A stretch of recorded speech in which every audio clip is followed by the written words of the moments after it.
Hello, everybody, and welcome to the MinnMax Show, a place about games, friends, getting better. Thank you for being here. I'm Ben Hansen. I'm joined by Joe Juba once again.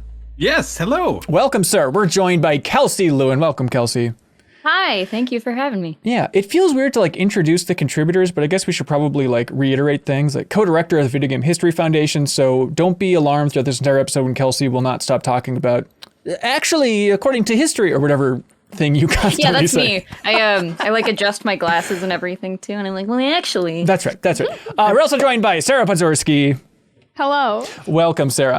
On this episode of the podcast, we're going to, wind back the clock. We're going to talk about E3, the glorious convention that probably will never come back in any way. But Sarah, stick with me, Yeah. Sarah. We're talking sorry. E3. It's going to be fun.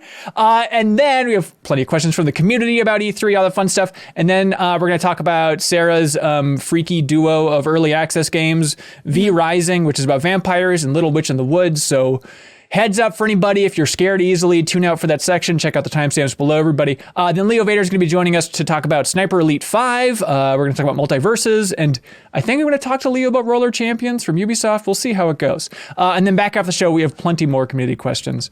Sarah, how would you describe the making of this podcast? In Monday's meeting, we're talking about a bunch of different options. And then Kyle was The making of this podcast, we just kind of pick whatever sounds the least bad for the week. Right. That's We're about right. This is better than these other ideas that we've had. And I think Kyle kind of spun it just for saying, let's just tell old E3 stories. I can't be on it, but I want everyone else just to tell old E3 stories. Yeah, that's very much Kyle. He's like, I can't be on this podcast, but I think you guys should do this. Right. And then I'll sit back and enjoy it. So we're going to go back and talk about some E3 wonderful tales. Kelsey, I am curious about your E3 experience. I've been to E3 with Joe. I think I've talked to Sarah about E3 a little bit, but how many have you been to? What was your perspective on that whole show? I've been to 4, and I'm thankful that I was able to go to a handful of them before. Are we calling it? Are we calling it dead right now? Here on this podcast? Is it just? I think it'll come back in some form, maybe as some weird throwback thing. But would anybody want to put money that there will be another E3 that feels like an E3 of even 2019? Oh, that's okay. You're putting caveats though. You're right. You're right. It's never gonna feel like it used to feel, but I wouldn't put money on it coming back, but I also don't know that I'd be no, definitively 100% it's never coming back. Right. Who knows? Using the past tense for it. Anyways, I didn't even answer your question. So yeah, I've been to 4, and I went as I technically went as media 3 of those 4 times. I'm not really. I was just a big enough YouTuber at the time that I could get my media pass, which really? You do for the free lunch, by the way. That was my reason for going as media and not as my real job. There was a free lunch. There's a free lunch for media. So Excuse me? Yeah, you get a lounge. There's a lounge. It's not a good lunch. It's just a sandwich and some chips. But I wasn't making a lot of money at the time. Hang on. I already have to travel to LA, pay for this expensive hotel. Hang on, you're room. blowing our minds because we were clawing our way through the hordes to get a 5 out of 10 pizza for lunch every day. What are you talking about? There's a free lunch. There's a media room. Are you guys serious? No one knew about the media room? I don't think so. I would have loved a sandwich and chips. That sounds amazing. Okay, you guys were doing actual in the trenches difficult E3 job. I was I'm gonna play some games. Yeah, that does sound pretty good. Yeah, well, there was a media room. We had the weird situation. Wi-Fi. Oh god, this sounds great. We had the rough spot of we had there was a Game Informer booth that was in one of the back side halls and whatnot. So we had a special badge to get back there and all that stuff. But it's one of those things, and I was always confused about it. But it's okay, in order to feed everybody, remember this, Joe? It's we can get sandwiches for you, but it's going to cost $2,600 or something ridiculous to get a plate full of sandwiches. I remember they arrived and they were covered in flies. That's my E3 eating experience. Yeah, getting the convention catered lunch was expensive and terrible. So I think there was literally a free media lunch. All right, I can't hear about this anymore. I don't know if I believe that. No. Because the convention center is in the worst location for food. Just the worst. I tried to go to a nice lunch. I Ubered 5 minutes away, a block or 2 away from the convention center. I left the restaurant, looked up, it's the Cecil Hotel. I was like, that water tower looks familiar. Oh yeah, someone died in it. Hey, you'll take it. Any port in a storm. You got to just mow down on some death water. So what is going on there, Kelsey? So you just wandered the show floor just as a YouTuber? I mean, were you focused on history for this period, or is it just a matter of like playing the fun stuff and that's about it? I mean, I did some like, scouting, I guess is the best way to put it, where it'd be like, if there was someone I felt like I could talk to and like kind of introduce myself and like what the Foundation does, I would do that. But no, I would just kind of like book appointments for things I wanted to play. It was awesome. That sounds great. That's not the real E3 experience to any listeners. That's the cheating E3 experience. But they didn't really understand. I don't think they really understood like YouTubers and podcasters and that sort of thing. They just like knew that was also like this emerging media type. And so like MinnMax is like a very legit version of that. And I was just like, no, I have enough subscribers to qualify, and I would like to go to E3. So. Done and done. So what years were you there then? 2016, 17, 18, 19. Okay, that's awesome. Yeah. Owen McCarter wrote in and asked, hey, what gamer demo had the most absurd line at E3? Could mean the Breath length. Of the Wild. Oof. Yeah. Breath of the Wild was up there. That was 2016 then it must have been, when they had the whole thing decorated with Breath of the Wild style. And that was the one where they had like the cooking station. So it was like giant ingredients that would like move and gyrate and stuff. It's always the Nintendo stuff. Like I was thinking Mario Odyssey, because I just went back and watched a bunch of, God, I went down a weird memory lane thing, but I watched a lot of Game Informer's old video tours of E3 throughout the years. And then I also watched mandatory updates and Huber syndromes and all that from game trailers and easy allies of those tours. And like the line for Super Mario Odyssey, I forgot, was just bananas, especially like anything in that post 2017 era when it opened the door to the public. Then it was just the Nintendo stuff was wrapping around like 6 ways around the bathroom back area. It was just chaos. How many years have you guys all gone? Just for context here, because like I can only go back to 2016 for lines I remember, but yeah, 2011 was my first, and then I went to everyone after that. So 2019, I guess, would have been the last one there. But Joe, I'm very curious about you. Yeah, my first one was 2004, and I Good went E3. Yeah. Reggie's debut. Well, like, yeah, for a viewer, that's like the DS announcement year and everything, right? Yeah. Oh, was it? Yep. Yeah. That was the Reggie Fils-Aimé grand debut. Yeah, year. I remember my first year as Reggie's big debut, because that was the year that Nintendo showed the Twilight Princess trailer as their like one more thing, right? And that like people in the crowd were like literally crying. They were so overcome with emotion by that trailer. Were you in that crowd, Joe? Mm-hmm. And did you have your arms fully folded as you looked to your left and right and mocked other people, or what was your attitude there? I don't know. I mean, because it was my first E3 and I'd really only been at GI for like, 5 months or so at that point.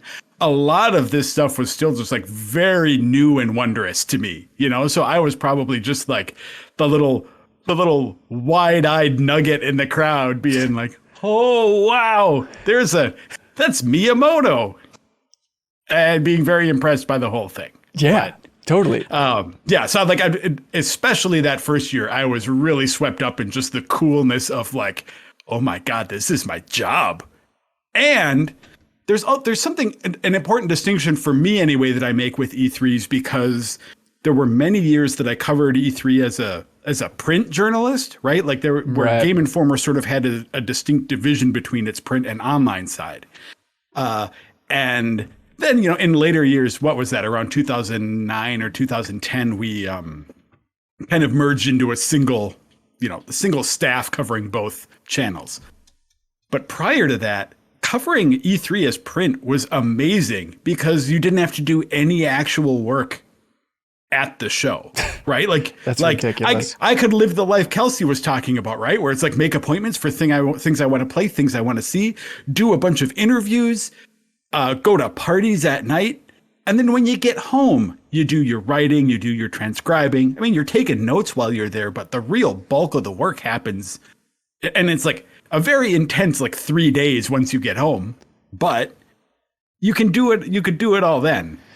But then, once things switched over to the sort of hybrid approach, it's like, go to an appointment, come back to the booth, write your preview about it, then go off to your next appointment kind of thing. Yeah. Well, I feel like you and, Miller, a lot of the old timers, towards the end there of E3, a lot of you were like it seemed eager to bow out and be like, I don't really want to go this year. I'll be on the home crew, which always blew my mind. Like, look, it's fun to do reaction videos and stuff from the Game Informer studio, but like, you're turning down a free trip to E3. It's bananas.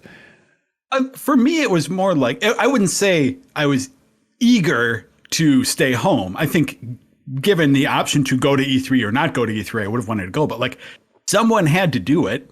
Yeah. And, and it's like, for me anyway, I felt that it was like I had been, by the time I started staying home, I think maybe like 2014, I stayed home from like 4 of them between, or 3 or 4 between like 2014 and 2018. I did go to 2019. That was my last one. Oh, okay.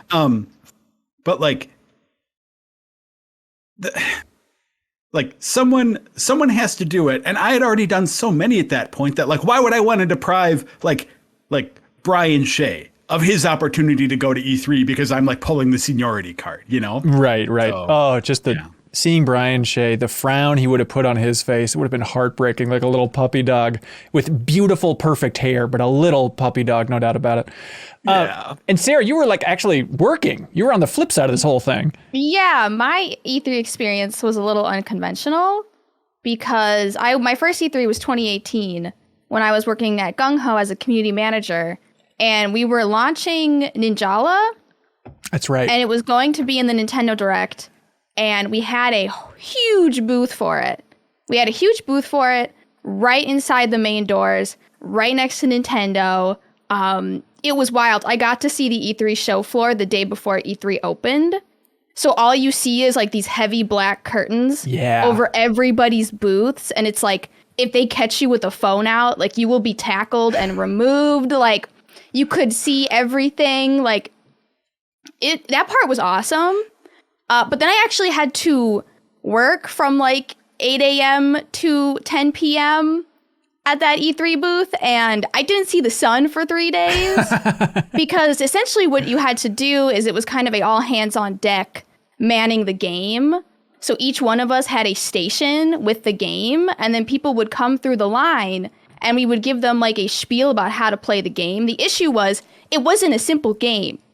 It was a battle royale. So I had it was like a 3-minute spiel for each and every person who came up on how to play that game. From 9 a.m. to 7 p.m. I got 2 30-minute breaks. Ugh. And I didn't really get to see a lot. That sounds exhausting. You had to stand the entire time. Like I was like, this is the E3 of my dreams. And then I would just like go to the bathroom and like have a moment where I was like, this is my job. As I've been standing for 8 hours. And then we also had the infamous Ninjala bats, which were inflatable bats that had to be I do remember these. Yeah, if you look at any picture from E3 2018, you can like spot a Ninjala bat. These things had to be blown up in 3 separate locations. We had 3 air compressors. One would break, and we would all sit there before the show and after the show. So I didn't get to go to any parties because I would be sitting on the floor blowing up these bats for hours. God. Hours. And the E3 hated us. We had to put a sticker on it saying they weren't weapons. Why didn't you just make people blow them up themselves? Like, why didn't you just hand them the then they wouldn't look good. One? Like, the issue was, like, our marketer was so strict. He was like, people have to see these bats. They need to have, like, bats in the game. So they come to our booth. But the funniest thing was, that was the year that Nintendo did Super Smash Ultimate. Like, the Smash Bros. Ultimate game was coming out on Switch. Right. When I tell you, we were right in front of the doors. I was standing at my booth, little eager, like standing with my little Ninjala shirt on by my game station. It looked like a zombie apocalypse because there were people just like on the doors, like, let us in, God. Let us in. And then the doors opened and people just Black Friday sprinted straight to the Nintendo booth. Straight to the Nintendo. Nobody was there for anything else in that convention hall. Straight to the Nintendo booth for them. We were just watching people, like, it looked like an apocalypse. People were jumping over things. Yeah. This was my experience in 2016 too, which was the year before they opened it up to the public. And because like that I get, because that happens at like PAX and stuff too. And I've been going to PAX for forever. But like in 2016, the thing that struck me the most, I was so excited to be at E3, my first one. I was taking it very seriously. I was trying to be like, you know, like I dressed nice and everything. I was like, I am a professional in the video game industry and this is my dream. And the doors opened and I saw, you know, presumably every single person there is industry. So I'm like, we're all professionals here. The doors open and there is a mad, like you said, Black Friday sprint to the Breath of the Wild booth. And I was just like, what is happening? I thought, why is no one being chill? People being trampled, asking for help. Yeah, it's like, no.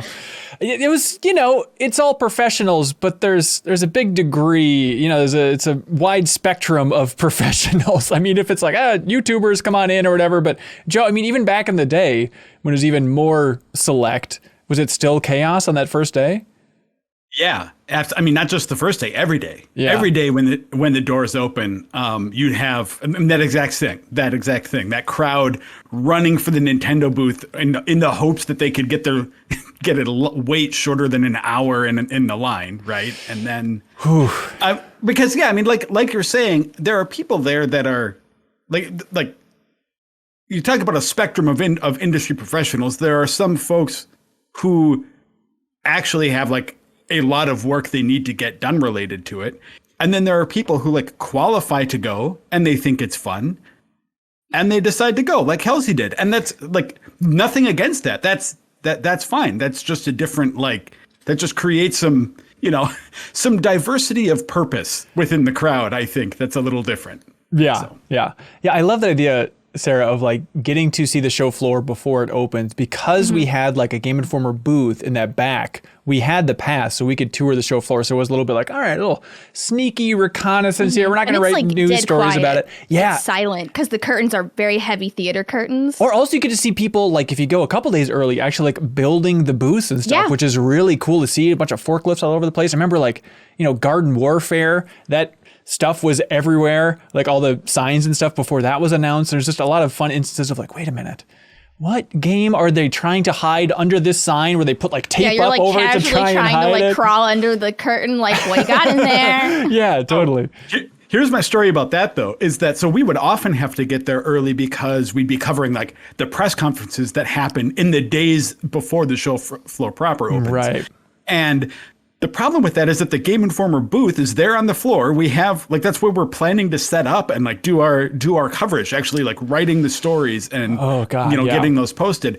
But the problem is it's not quiet in a few days beforehand. And so there's just all of these absurd construction sounds happening as you're like, so I remember seeing like us being in the booth, like holding our headphones to our heads and like concentrating and trying to hear over the sound of like these drills and wrenches and all kinds of electronic equipment going off as all these booths around us are getting assembled, you know? It was the worst. Every year it was just chaos. Cause like, okay, maybe we can do this one from the hotel. No, the internet will suck. The internet is at least, I guess, stable here if it's going to cost a lot of money. And now we need to spend more money to get speakers that can drown out the sound of basically a building being constructed around us so we can try and write these stupid news stories. And because the press conferences can like run late in the evening, sometimes you have security knocking on the door trying to clear you out in the middle of like a Sony press conference. And you're like, no. Just give us 45 minutes here. But that booth was totally worth it because I forget what year it was. But there was one year where there was just a knock on that little back booth and it opened as this guy and he's like, hey, sorry to do this to you guys. I don't know who from Game Informer is back here, but like Tony Hawk needs a place to charge his phone for a while. Could he just come and hang out with you guys? I was like, are you kidding me? And he's like, I don't want him to get mobbed by everybody. So if he could just hide in your booth. And I was like, oh my God, yes, absolutely. And he must have been when he was promoting Tony Hawk's Pro Skater 5. And so then just like, there were like 3 of us in this room just like working. I was editing video and stuff. And then Tony Hawk's like, hey, how's it going, guys? And just sat down and charged his phone. It was there for like an hour. This was a surreal hour of working in my life where like directly across the table from me as I'm editing videos, just Tony Hawk looking at his phone. And I remember my favorite moment then was Jim Riley, former Game Informer news guy. He came by the Game Informer booth to say hi. And he's a very, how would you describe him, Joe? There's so many words. He's got a bit of a deadpan delivery. Yes, that's exactly right. And he opened the door to our booth and he's like, oh, Ben Hansen, Jeff Cork, Tony Hawk. Like, did not skip a beat. I was like, really? Tony Hawk's like giving you a moment of pause and he's just hanging out with us? It was very nice. And then Tony Hawk took a picture with us. So, saint in my eyes. Let's see. Marriott Player says, hey, cohorts, what was your favorite thing you saw at E3 that never came out? I mean, for me, the classic example of this is Star Wars 1313. That's the one. That's the one that seemed like it was the most far along. That had the most possibility of being a real game that got canceled, as opposed to something like Scalebound that seemed like it was in a very like more proto phase, anyways. So, yeah. That's my big one. I was really excited about Star Wars 1313. Did you go to? Was going to be my answer though. So. Oh no! That's a good one too. Yeah, I don't know if this one even counts, but technically, I remember because it was my first E3 and it was 2011, and at the PlayStation press conference, then that was the year that Ken Levine came on stage to show or to announce BioShock for the Vita, which was such a big deal. And I don't even think did they even have a logo? I think he just like explained that like this is going to be an original BioShock game. Everybody run out and buy a Vita right now for a BioShock game. And it's got never a whisper about that ever again. God, that was I completely forgot about that. Yeah. There were whispers about, hey, what happened to that BioShock game? And Ken Levine, why did you lie to us about that BioShock game? Yeah, is Ken kind of a liar? What's going on here? And this is also like a minor one, but that was also the year that the Wii U was revealed. And so technically that version of the Wii U didn't come out because if you remember the original version of the Wii U, it kind of had like, instead of the analog sticks, it kind of had like the 3DS circle pad slider thingies instead. So like getting to play with those was cool. And they had like, a tech demo of like a bird flying around and a bunch of little fun stuff there for the big debut of the Wii U. Let's see. Matt writes in and asks, is there a specific E3 where you saw the industry make a noticeable leap in quality or technology? For me, I go back to E3 2005, which, like I said, I was still, maybe this is still my wide-eyed, this is only my second one, so it was still all maybe new to me, but like that was the year that the PlayStation 3 was officially unveiled. The 360 had, I think, been unveiled already, but it was more like the hype train for it was kind of in motion already. That was the year Nintendo revealed the Revolution at their press conference. Wow. And that's just on the press conference side. But then the games on the show floor, I made a note of it here. Games on the show floor that year included Spore, Gears of War, Twilight Princess, and The Elder Scrolls 4. Jeez. So anyway, so for me, that was a big like, and well, there was also still in an era, I think that transition from the PS2 to PS3 or Xbox to 360 era was still like the jump in graphics was still so significant in a generational sense that it was a lot easier to sort of see the visual improvements in a much more like tangible way, I think. Yeah, totally. It is. There's something about that excitement of an E3 before the big shift in the generations, right? Like for me, it was 2012 because the new consoles came out 2013, but 2012 was the year that was Watch Dogs and Star Wars 1313 and a lot of that, hey, check out this game that looks better than anything you could imagine. It's running on high-end PC hardware. Winky, winky. I wonder where it's going to go. Like before anything had been announced about the next gen, there's always that fun song and dance. I'd forgotten about that. With Star Wars 1313, they never announced that was going to be like a console game. It was always like, this is high-end PC hardware. Yeah. Right. Oh, yeah, that was a real thing at that last transition, that last generation transition there. Everyone was saying high-end PCs at consoles TBA. Right. Or even I remember we did like the Thief cover story for that Thief reboot that no one has ever talked about since it came out. And that was a big one where it's like, okay, what's it going to come to? just high-end PCs, winky. But I remember like talking so much like PR about just how do we word this? How do we not look like assholes? We know what's going on here. Just say it. Yeah. That's a tricky spot. James Peas, I don't know, wrote in saying, simple question. What was the biggest surprise E3 announcement while any of you were actually in attendance? The PS4 price tag in 2013. I was at that E3, but wasn't at that press conference, but that was the biggest. The non-existent Beyond Good and Evil 2 or Metroid Prime 4 reveals in 2017. I only went to press conferences in 2011 when I was filming them or streaming them, which was a whole other disaster. That really sucked. Like in one day, lugging around all that equipment to try and stream it, not for commentary or anything, just like stream the raw thing and trying to like every different publisher had a different tech setup for how the streaming would work. So you had to have all these cables and all these different interfaces just to try and get it work. And so you're scrambling to get all the way across town for like Ubisoft press conference, trying to figure out, okay, they have SDI out. Okay, so that's inputting at 720 interlaced. What are we dealing with here? And just trying to scramble in time and then immediately pack it up and run to the next one and try and troubleshoot that one. Good Lord, that sucked. So anyways, I kind of got to attend the press conferences that way because some of them like Nintendo's, you were like buried in the basement, which is kind of fun because like, oh, right next to the green room. And it's like hanging out with Bill Trinan down there. And I remember talking about X for the Game Boy with Bill Trinan. I was like, this is a pretty good day. And then other ones, you're kind of in the middle of everything, like for Sony's.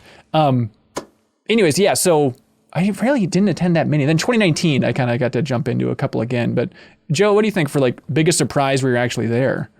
Yeah, it's kind of hard for me to sort out because it actually in my head it kind of blurs together which ones I was actually in the audience for and which ones I was like just watching via live stream. But for me, the one that I can say for sure that I know I was in the audience for was, this might have been 2005 also, was the year that Final Fantasy 13 and Versus 13 were both announced before Final Fantasy 12 had even released stateside yet. Really? Yeah. Weird. FF12 had not come out that late. Yes, 2006. Yeah, it was out in Japan at that point, but that was one where they had, like they were still doing the sort of staggered release internationally for it. So that was one where it's like, not only was I surprised to see Final Fantasy again, or like, before the new one had even come out, but the fact that there were two of them was, for a fan of that franchise like me, pretty mind-blowing. That's awesome. God, not pointing fingers, but I remember there was somebody who maybe was working for Square that also came back into our booth just to like work on some stuff before the show started. Joe, I don't know if you recall this. Yep, I do. And they had like a script on their screen or like a breakdown, a bullet point thing. And on there was Final Fantasy 15. So it was the E3 they announced it when they announced that Versus 13 was becoming 15. And I remember just seeing Final Fantasy 16 on their screen and be like, oh my God, this is happening. It was very exciting. Getting those little teases it's such a privilege, but it's a real delight. Or even like the moment where how much of like being press at these events is like trying to steal information based, not steal, but like, just sneakily get some stuff you're not supposed to have so you can kind of get the jump on it. Joe, you're better at this than I am. So I think it's a weird way to, I wouldn't phrase it so you can get the jump on it, right? Like, yeah. Because to some degree, it's like a lot of people, you can hear a lot of things from a lot of people, but whether or not you report on it depends on like, okay, how much verification can you get? You don't want to be one of those people who like, hey, this one person at the bar told me this game was happening, so I'm going to write up a whole story on it, right? So there's a whole process of like following up on that. And then for me, it also ties in a little bit to what we were talking about last week about just like leaks and the value of those and like the damage those can do anyway. So there's always, I guess, it's kind of a tightrope that you walk between what you cover and how, and and how you sort of are responsible with that information and your audience and the relationships that you've built too. That's not to say that you will like, that's not to say we found out about this new game, but we don't want to make X company mad, so we're just not going to touch it. so much as like just trying to be sensitive about how you navigate those cases, I think. Yeah. I guess what I meant more was because I think all of that makes total sense. Like, you don't necessarily want to jump to reporting on something, but like if you see something like this instance where you see something on someone's screen, like you kind of start writing it up so that like when it's announced, you're like, you know, a third of the way done with it already, or like you've already thought about it. You don't have to be, you know, shocked by it and then trying to write. Well, one surprising thing anyway is in a lot of those, I mean, it wasn't the case in this particular example, but in a lot of cases we were pre-briefed about that stuff, right? That like we'll say, hey, these are things that are getting announced at this press conference, and we are or were. I keep using present tense. I'm not press anymore, but like, you know, we would write those stories up and preload them and basically just wait until the press conference so we could get images for them and then press go on them too. So. Right, which is really fun for like the people that got to see the Nintendo Directs early, because I would never get to do that, but you just would hear whispers. I remember just like riding in taxi cabs, a lot of taxis in LA. That's really the ultimate E3 experience, is going from our hotel in kind of the Koreatown section all the way to the convention center and just like hearing the whispers of what they were showing at the Nintendo Direct. I remember, I think, was it Kyle that got to see the one where Breath of the Wild was revealed with the name? And like just that moment of like whispering in a taxi or in a hotel, like, by the way, the Zelda game, it's called Breath of the Wild. And this is so dorky, but I remember like Googling that in quotes on my phone and finding like 0 results. And like I took a screen cap of it. I'm like, oh, that's such a cool thing to have. But you know, that's just for dorks, I guess. Yeah, James Pye is about the biggest announcements for stuff that we were at, or moments for actual press conferences. And this is barely game related, but E3 2019 was fun because I got to go to Microsoft's press conference, and that was one where it's like, hey, all the lights are going wild and the door's opening and Keanu Reeves is walking on stage. Like, that's the beauty of E3. It's like, oh, I never thought I would get to see Keanu Reeves in the flesh in my life, and now I'm in the same room as him. What a weird thing. Zach Galoo writes in and asks, what's the most impressive show floor spectacle that you've witnessed at E3? As someone who's never been to E3, the booths and larger structures that you see on the show floor were always something that I wished I could see in person. Nintendo always seemed particularly impressive in this regard. Yeah, they became the masters over time there. Mm-hmm. I like their Luigi's Mansion booth from 2019. That was a really cool booth where they actually built out Luigi's Mansion, and all of their like station workers were dressed as like bellboys. Right. And then you actually went into the mansion and they had the lights pretty low, and then it kind of felt like a Disney ride, where like chandeliers would start swinging, like you could see the ghosts in the mirror. It looked like the opening area of Luigi's Mansion where you see like the faces all crossed out, like Mario, Peach, like. So that was, I think, one of the coolest booths that I got to see, because I like couldn't wait in line for Cyberpunk and I couldn't see Final Fantasy VII Remake, but those also looked really cool. Yeah, God, thinking about that haunted house thing. Resident Evil 2 Remake also had a really good one where it's kind of like a little, I don't know, immersive theater experience. We had to like go through this part of the police department that they rebuilt, and they had zombies like attacking you and stuff. But yeah, the Final Fantasy VII one for the remake, that was really awesome, because it's like, okay, it's like you're taking a train to Midgar, and they actually had like, you know, smokestacks like Midgar and stuff. It was so sweet. And I am kicking myself for not recording it for the sake of history, Kelsey. But like in that little waiting area, they had like, they had music playing, which was like some of the first times you heard like the new versions of these classic songs. And they had VO, and it was like Jessie from the opening of Final Fantasy VII. And she was like walking you through the E3 experience. Like, all right, get ready for this. You're going to see this. All right. And there was like a whole custom script. And it was, I remember it was the first time that it became clear that like, okay, their angle for Jessie is that she's extremely thirsty for Cloud. That seems to be the remake's angle for Jessie. And like that was even peppered in that script. So I really wish I would record it on my phone. I hope somebody out there did. I mean, you were expressly told that recording was forbidden in there. Yeah, okay. Well, where would that get you now, Joe? Yeah, exactly. It's for history. That's right. Steal from your office for the sake of history, Joe. Didn't you learn anything? I think Sarah's comment about it being like Disney rides is spot on, though. Like, I definitely got that feeling for several booths at E3 through the handful that I went to. I really liked the do you guys remember the Mafia 3 booth? And like so they just built like a mini New Orleans basically in the middle of the show floor, and like a lot of booths at E3 will have like a separate area that's for the people who are like the more businessy side of the business. Mm-hmm. Like if the people who might be talking to Target and, determining how many copies of this game Target's going to. Yeah.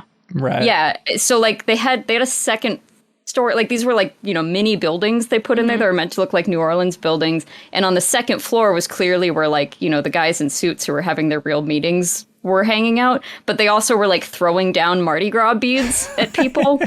And they had a full marching band that like went through the convention hall. Yeah. And, we're playing, I don't remember what the actual context of it was. Well, the context was that it was like a New Orleans style funeral where they actually had like a coffin that they were carrying and then playing the marching band music and carrying just a coffin around the halls of the convention center. And they had food trucks that had free fried alligator and like crawfish and stuff too. They were outside the convention center, but like there were Mafia 3 food trucks and you could just like get some fried alligator. That's so good. One I remember loving was Konami's 2015, where they built out part of like Mother Base from Phantom Pain. That's what that's called, right, Joe? Dumb question. Is it Mother Base? Yeah. In 15? Or in Phantom Pain? Yeah. Okay. But they built it out like the whole orange base and stuff. And it's like this whole big contraption, which is really funny compared to Konami's 2014, which they had this whole designated section of the floor and it was next to just the glitz and glamour. And then it was just like a big white wall with the words Konami. And then like they had a sign up there and it said, "Please don't film this." It's like that weird stuff, like don't put it in the middle of the show floor. It's just an absolute zero next to just, crazy rave parties all around it. I know in the promo of leading up to MGS5, there was also a sheep attached to a Fulton balloon at some point. That was, I can't remember if that was E3 or TGS, but I'm pretty sure I saw one of those floating around. That sounds about right. Yeah, for sure. Ryan Butler writes in and said, what are some of your favorite behind the scenes memories or personal stories from E3 that aren't exactly related to anything from E3? I will never forget Ben Reeves' short shorts and the live streams, but are there any other fun stories we may not know about? Yeah, the non-E3 stuff from E3. Let's see. Well, Hanson, you might know a few, wasn't E3 when there was wasn't there some staff beef at some point going around? Ooh, this sounds good. Staff beef. What flavor is staff beef? I don't know. I don't think I was there for these years. I thought that there were some folks who were I think there was one editor who was peeing in the bushes outside of one of the hotels. Who could that have been? I'm not pointing fingers here, man. Okay, I do remember that. Yeah, I do remember that. That is true. Well, any time where it's okay, everyone's stressed out, and then we're gonna go out and sing some karaoke with the harmonics folks, and everyone's drinking a lot. Yeah, I remember there's a fair amount of screaming. I remember the biggest argument I ever got into with Tim Turry, and it wasn't that extreme, but we were a little pissy with each other. Tim was adamant that we needed to do Game Informer staff dinners while at E3. And I was like, that's the silliest. We can do that at any other point. The point of E3 is we need to go out and meet new people and make connections. We should be having dinners with other people. That was my biggest beef, is somehow that was the one thing that Tim and I were just exactly split on, and it actually got really heated in this debate. And I still argue I'm right. For me, I guess these are still kind of, they're not, shorts related, but the sort of external to the show floor stuff for me is on my very first E3, I got to go see the Final Fantasy orchestral concert. Ooh, that's good. That was, again, as someone who is still very new to the industry at that point, the idea that I'm getting paid to go listen to music being performed from one of my favorite series ever, was fantastic. And then that was the first time that I ever, now I don't remember. I don't remember if it must have been Uematsu who was there in the crowd. And yeah, just got I was going to say maybe it was Sakaguchi, but he was, I think, done with Final Fantasy at that point. So. Yeah. Big one for me. I've talked about it on the podcast before, but it was during E3 where Dan Reichert, who hasn't been mentioned on this podcast or even alluded to in this podcast yet, but he got invited to go to a Simpsons table read. And then he brought along Ben Pack from Giant Bomb and myself, and that was like near highlight of my life. Like, what are you I get to go to a Simpsons table read? And it was like before E3 opened that day. It was like pretty early in the day. It was like on the last day or something. And it was very fun going over there and just talking about all these hypotheticals. And I remember at some point in the taxi ride, we're like, what if there's a special guest star? Wonder who it could be. This is going to be crazy. And then we get there and it's like, surprise, there's a special guest star and it's Werner Herzog. You now will get to sit next to Werner Herzog reading the Simpsons script. It's like next to the entire cast. It was amazing. Was everyone there in person? Everyone was there. There were a couple. Oof, God, I took dorky notes on it, but there were like 2 people that weren't there. I want to say like Julie Kavner wasn't there, and somebody else, Hank Azaria maybe, something like that. And then everybody else was in that room. And so that's like my ultimate prized possession is that Simpsons script signed by Werner Herzog. It's very sweet. Let's see. Jose Arroyo writes in and says, hey, y'all, I've never been to E3, so let me live it through you. That's the goal. What's the craziest or funniest or funnest post E3 party you attended? Sarah, take it away. The craziest party. I've never been to an E3 party. You're too busy I worked E3, and the craziest party I went to was blowing up bats until 11 p.m. and they kicked us out because they were closing the convention center. I mean, that's crazy in its own way. Blowing up things is fun. Crazy in a, really bond with your coworkers on the show floor at 11, and all the other people were leaving, and they'd be like, "Oh, we're so sad for you," and I'm like, "If you were really sad, you'd grab a bat and you'd start blowing." It's surprisingly stressful. Like E3, there's 1,000 different reasons why, but one of them is like just kind of it feels like high school or something again. Like, oh, I hope I get invited to the cool party.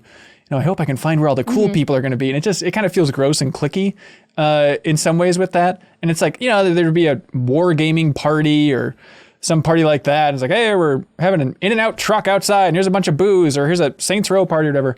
But I was really thankful for when I started doing the podcast every night then from E3, because then it was like, okay, social pressure is off because I just get to have a bunch of beer with whoever we invite back to the hotel room, bring some developers by, and we can just kind of like have our own little party here. And I don't need to be scrambling about like, okay, where are the cool people going? Blah, blah, blah. And then like when it would wrap up and I'd finish that live podcast, then I'd get to go over to Giant Bomb's green room for their streams. And that felt like, okay. As a huge Giant Bomb fan, that felt like a real privilege to be like sitting in that crowd and drinking booze and watching that nonsense go down. And I feel like the craziest E3 parties were definitely like 2010 and earlier. Sure. Right? There was just an era there where every big like publisher, well, maybe not Nintendo, but like there was a Sony party, there was a Microsoft party, and even the sort of like third party publishers too. So there was a point where you would have to like divide and conquer, right? Like, okay, you two are going to the Sony party. You two are going to this party. You guys are going to the Bethesda party to make sure that like GI was represented at everything that was going on. Sure. And then it got to the point where it's like there's maybe 1 or 2 things happening each night, and neither of them are necessarily like must attend things. So like in later years for me, I would just go home and like work, and then when I finished what I needed to finish, I'd go like grab drinks with some folks who were around. Right, right. Yeah, I mean, the PlayStation parties kind of had the biggest reputation for being absolutely bonkers. Was it there that they got like the Who to play? Like, I mean, it's just crazy concerts would happen. The Who was Rock Band related. Oh, yeah. That's right. Yeah, that's right. And another Rock Band related one that I went to that was awesome. I did get to go to the Who one, and then I went to a Queens of the Stone Age concert in a pretty small venue. Like it was more, I remember it being more like a bar than anything else. That sounds good. Yeah, so the concerts are very memorable and cool. Yeah. D's Butts writes in, champion of Trivia Tower, D's Butts, saying, what do you think is the biggest marketing lie you've ever heard behind closed doors at E3? A hands-off demo that, in retrospect, was clearly fake, for instance. Milo. Connect. Oh, Milo really? For Connect. Yeah. Like, there was clearly someone, like, behind a curtain, just, talking. That was not a game. So they just put a little British boy behind a curtain and said, just talk to the Kinect and it'll talk back to you. I think so. Yeah. Oh my God. And did you know what was happening the whole time? It was pretty, I mean, considering that Connect had just sort of was like in such early stages, I don't even know if it was Connect at that point. They might have still been calling it Natal, right? Like it was definitely pre-release. So it was still in such early phases of development that it's clear that like if you had the technology to make AI interactions this responsive, it wouldn't be this leap from, like a townsperson constantly walking into the table in oblivion and then suddenly having a full logical conversation with a human being, right? So I'd have had other applications too, other than like its first debut as this incredible AI being like this weird Connect thing. Yeah, let's make a believable British boy. Maybe other things before that. Yeah, what are you gonna do? Joseph H says, with E3 in a weird West-style shallow grave, what's your biggest E3 regret? Something you never got to experience. I got to go to the event as press way back in 2005, and I'll never forget. I'll forever regret not letting myself geek out and ask for a handshake when I saw Miyamoto at the Twilight Princess booth. Although I'm sure he was fine with one less handshake that day. Yeah, that's a tough one. You don't want to put him in a tough spot, but I get that. Regrets.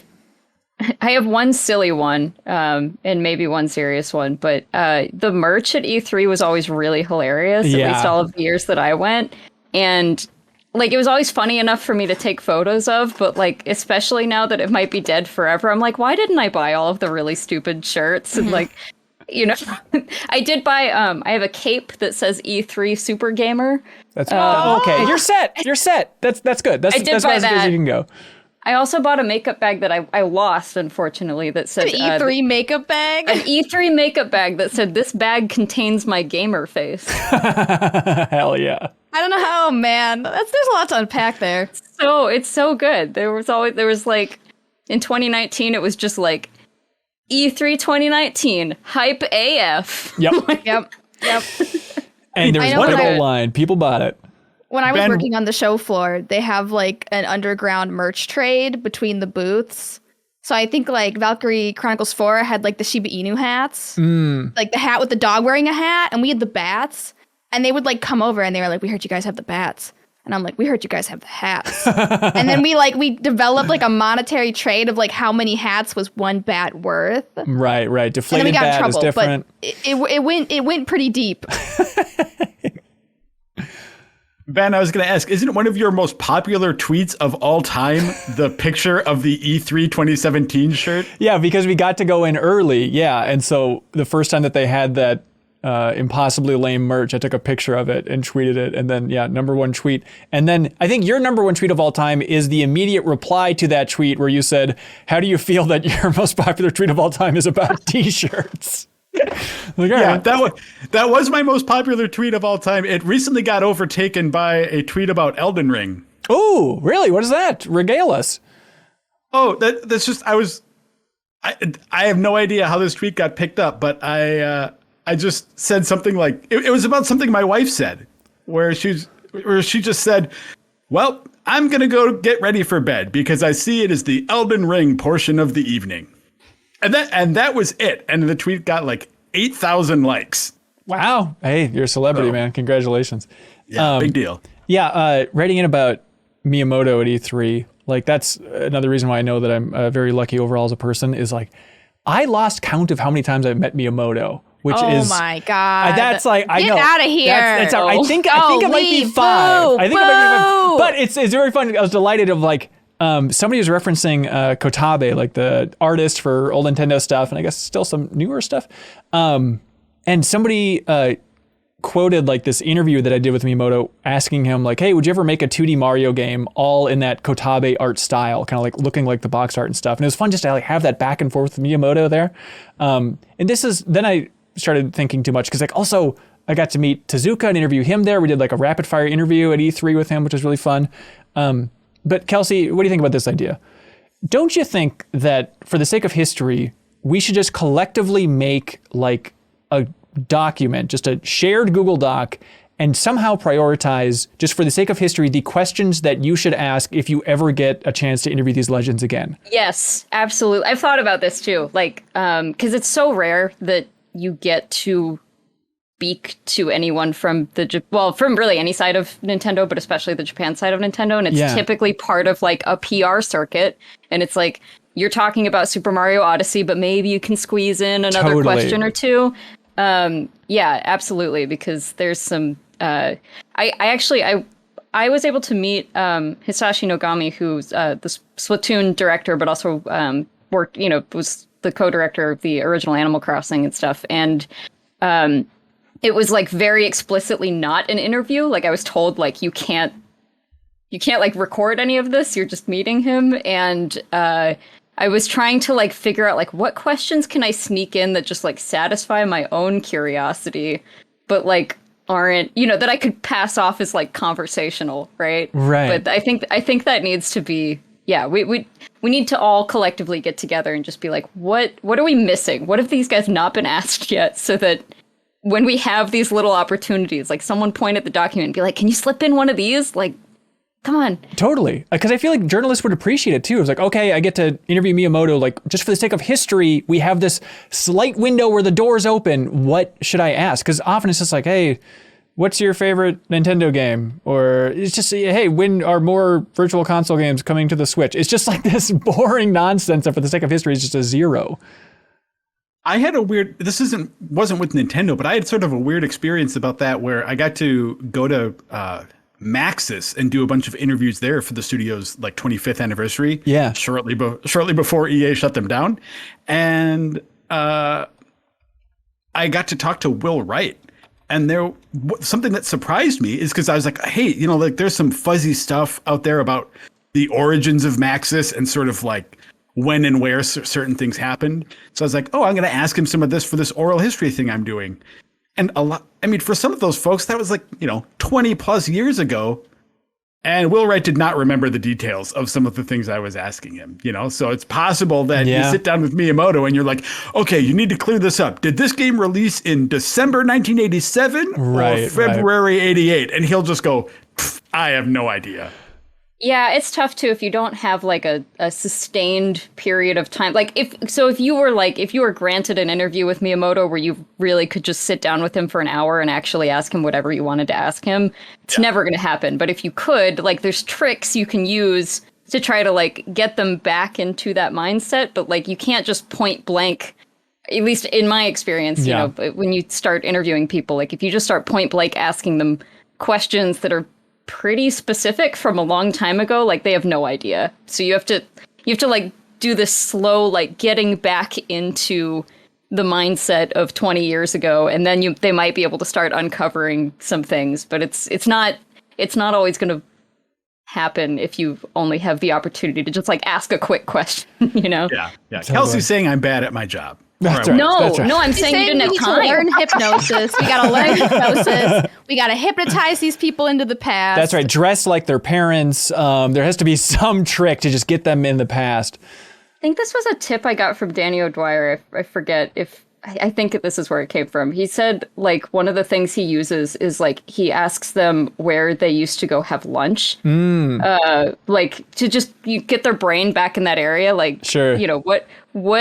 What did you do for lunch when you were working at the studio in the 90s? And then they're like, oh, yeah, I remember walking across the street to that burger place. And OK, now I'm like I'm living there again. I'm good. I love it. Suddenly they remember a conversation they had with someone on the way to that burger place. Totally. Exactly. Interesting. Or just, old pictures of the development team, like anything to just kind of jog their memory, anything visual.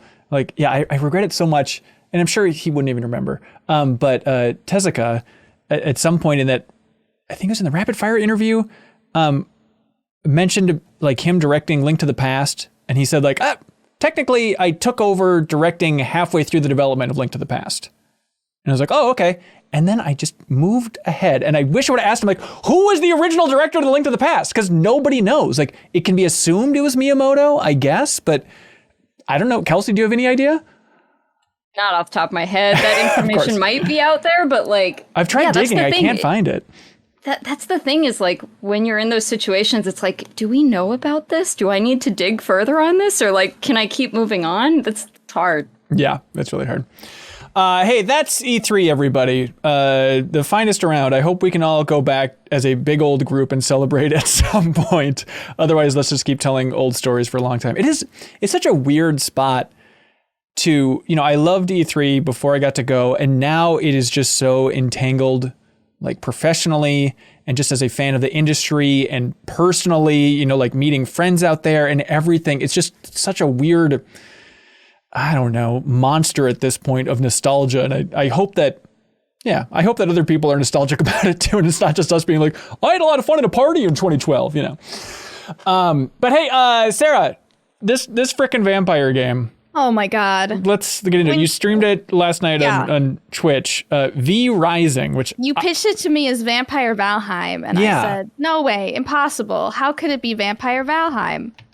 It is exactly Vampire Valheim. I'm out there chopping down trees, getting some rocks, gathering some grass, and like you kind of forget that you're a vampire, right? Because like what self-respecting vampire is homesteading in the middle of the forest? It's not what they do. All of a sudden the sun will come up and I'll be chopping down my trees, and the tree falls and it's like and like you take all this damage because the sun's up. And you can't, like, sleep when you're a vampire. So, like, you just kind of play hopscotch from, like, tree to tree to not burn to death. What a weird idea, but you can't harvest it for resources or else... You can still harvest things for resources, but, like, just know that if you're standing in the shade of the tree you're chopping down, the shade will soon not be there. And you will burn. That is such a weird combination. Like, the idea of building, like, a secret vampire castle in the woods sounds pretty cool, and that's ultimately what you're doing? Yeah, I think definitely this is a game that you pick up with friends. You and your closest friends Valheim it up, and you build your dream vampire castle, and you get an army of servants to collect all these resources for you. Ooh, that's but man, good. I was really homesteading, slumming it. You learn how to build palisades. Early on, that's the first thing you could build. It's just like a wall. Okay. And you don't build a roof. You have to beat a bunch of bosses before you can build a roof. And I'm like, I am a vampire.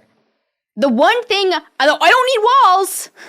I need a roof. But that is just a bridge too far. Is it fun? It is fun, but like you'll be doing something and then you'll be like, wait, I'm also a vampire. And then you'll go and you'll kill a bunch of people. And then you'll be like, wait, who's going to build my walls? Wait, so you're going around and actually like sucking people's blood and doing the whole vampire thing? Yeah. It looks kind of like Diablo, where like you have abilities, and the more of the bosses you defeat, the more abilities you get. So you're like building equipment, building weapons. You're supposed to hunt down all these special creatures to get better abilities. And then you're also supposed to build your dream castle. That sounds like a great game. It's all right there. So, well, my question about this, so it's in early access right now. Yeah. How rough of a state is it in? I didn't see any bugs. It said that there's like a warning that if you play too much, you might experience some more FPS issues, gameplay issues. The only thing that really signals that it's in early access is they don't tell you anything. They don't. It's very like Valheim-y, where it's like they dropped me and they said gather 30 bones, and I said, what will I do with the bones? Is bones the economy? Like, and then they'll be like build a wall, and I'm like, okay, build some walls. So that's the only really big. The map is huge, by the way.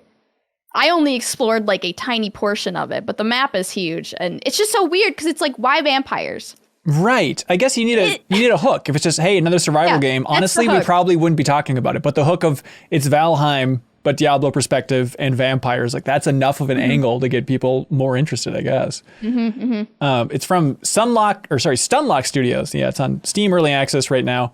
And Sarah, I meant to ask you, is Ebony Darkness Dementia Ravenway in it, or? Kelsey, do you know Ebony Darkness Dementia? Oh yeah, I sure do. Yeah, thank you, Kelsey. You're gonna have to fill me in. What does this mean? Well, I took everybody on a journey through like Twilight and early Tumblr, and I was like, they were like, well, what would your vampire name be? And I was like, obviously it would be Ebony Darkness Dementia Ravenway, which is a very popular Harry Potter fanfic. It's like legendarily terrible. I think Sarah and I had the same childhood, we've determined. So just I'm always with you, Sarah. You can be like, well, Kelsey knows this. I'm like, I got you. That's right. You can actually swap halves of your brains and still be totally functional and fine, and your life wouldn't change at any point. And that's going to be a Patreon goal, everybody. So look forward to that, please. Okay, experimental surgery. Little Witch in the Woods. What is this? What is this thing, Sarah? I think that was shown last year at the Wholesome Games Direct. Oh, yeah. It was one of my most anticipated games. It was supposed to come out last year, but it got delayed.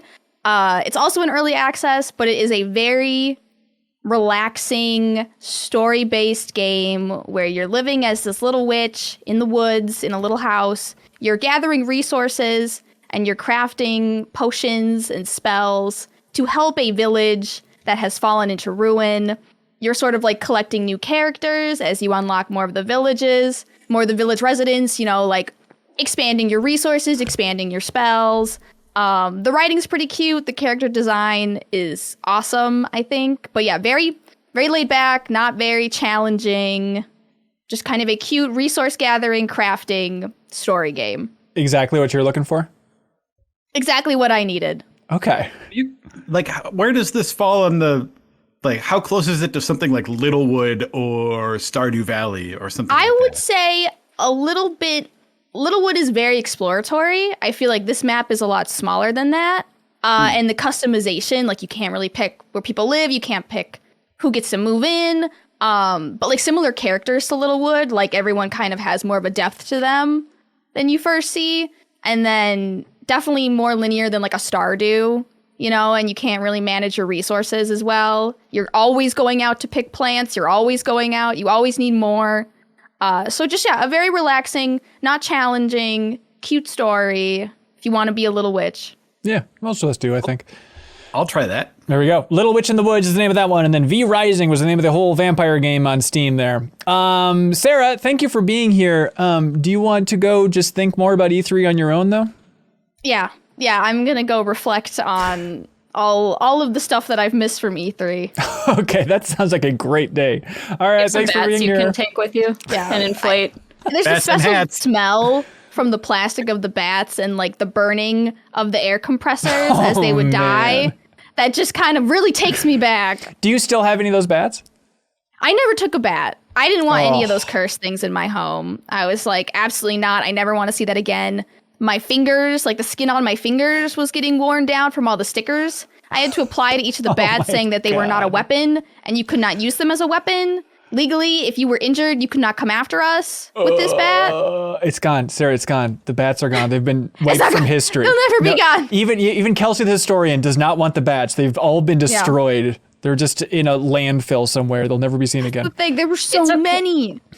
We can selectively just remove some parts of history. I think that's fair. We'll just cut around this part. Actually, that's a sort of get off track for 1 second. Kelsey, how valuable from a historical standpoint is just dumb stuff like swag like that from E3? Oh, okay, I'll try to be quick with this. I have a storage unit where it's basically at some point I need to figure out if this is actually valuable to keep. But I have been, and by the way, you journalists here who, probably have a bunch of this stuff, I'm collecting it.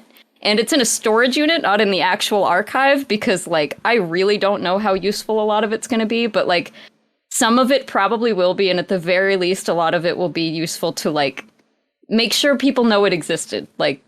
Photo and description and where it came from and all of that. But, do I have to keep every inflatable bat? And, I'm trying to think of some of the dumb stuff I have. There's a really... I can't remember which game it was. It was Dead by Daylight or Dying Light or something with death and light and I don't know.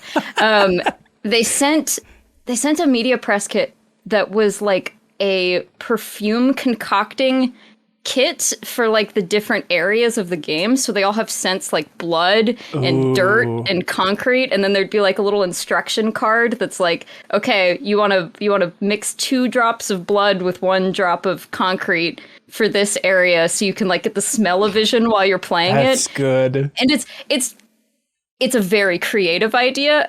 It's wrapped in 5 bags so it doesn't stink up the whole storage Oh god. Yeah, I mean, I think we talked about it. I think you were on after GDC, right? But I was fascinated by that idea of you and Frank from the History Foundation just trying to capture the essence of GDC 2022 by just collecting every flyer. And that's, I know, a whole can of worms for a discussion, but the idea of like, how do you capture E3 2016 for history? What is the best way to do that? The paper and like taking photos and video are much more important, I think, than like inflatable bats. But for now, but I mean, yeah, we still need to know about the inflatable bats. I mean, someday someone's going to write the history book on Sarah, and they're going to need to know what this trauma she's talking about is. They got photos. So, it's okay. That's right. You don't need the real thing. Every time her V-Rising vampire turned into a bat, she just had to look away from the screen. Just any connotation with the word is too much for her. All right. Hey, Sarah, thank you for being here. Do you want to clap out and make room for somebody else? Yeah. Do I do it now? Or whenever I've you want. I've never done this before. I've never been the one to clap out. Are you serious? Yeah, I've never clapped out for like usually you bring me in 4 questions. Yeah, this is bizarre. Well, normally, let's see. We learned from Leo last week that you can hold us all hostage and talk about whatever you want because we're just waiting for you to clap. So the floor is yours, really. No, I want to get out of here. Bye, guys. Bye. Leo Vader, welcome to the show, sir. Thank you so much. How you doing? Thriving and vibing. That's right. It's a standing day, so everybody knows that means Leo's feeling a little bit tired and he's trying to hype himself up. He's going to be running in place. But not too tired to stand up. We know. That's the right. Sweet spot That's that right. gets me standing. That's it. Leo, something that got you standing on your feet and applauding the television, so I hear, is this game that I'm fascinated by from a distance. Sniper Elite 5. Yes. Does anyone here have any experience with this franchise? Every time they come out, I look at some screenshots of some sort of bullet X-ray brain thing and say, this seems like a thing for somebody, but not me. Right. Yeah. Yeah, that's my main experience. Gifts of bullets, like X-ray bullets going through people's nards and stuff. Right. That's right. Yeah. That's a very fair reaction. From the outside of this franchise, I thought it was for sniper nerds, for World War II nerds. Yeah. That's certainly the sniping is what they focus on in the trailers. But what I found out is that's not actually for nerds. It's actually for cool guys. Oh, I'll be damned. I'm pleased to report. Funny how that works. I got into it with Sniper Elite 4, where I discovered that this isn't so much the sniping mill sim that I thought it was. People can kind of get that out of it, certainly. But it's more of just a stealth action game with really big, cool levels and lots of systems. Ooh. My favorite. Yeah, so it's a sister of Hitman. It really is a hit sister. So tell me the thrills. Walk me through this. What are you doing? You're just slowly camping out, waiting to snipe at somebody, or is it really just playing like Splinter Cell at a certain point, or what are you doing? It's Splinter Cell-y. Honestly, what I've been thinking of playing Sniper Elite 5 is it reminds me of Metal Gear Solid 5. Ooh, really? As far as what you're doing is kind of simple, and the animations aren't going to blow you away, but everything is super tight. The gameplay is super tight, and everything you're doing has layers to it that you can make decisions with or be creative with. Example being every trap you have has like these secondary uses. You can put down a decoy so that people will shoot at it and they'll get marked or whatever, or you can put down a decoy with a 30-second timer. So you can put it down, then move somewhere else around behind them, and then the decoy pops up, and then they're all focused on that. That sounds good. And shooting on that. Because I think from my vantage point, I kind of imagine this just to stay in that Metal Gear mode of like, oh, I really like the sniper battles in Metal Gear. Like I like fighting the end. I like fighting Sniper Wolf. That idea of just, I like sniping in Battlefield games. It's really satisfying. And so that's what I kind of imagined this game was about, but even that wasn't enough to get me to play.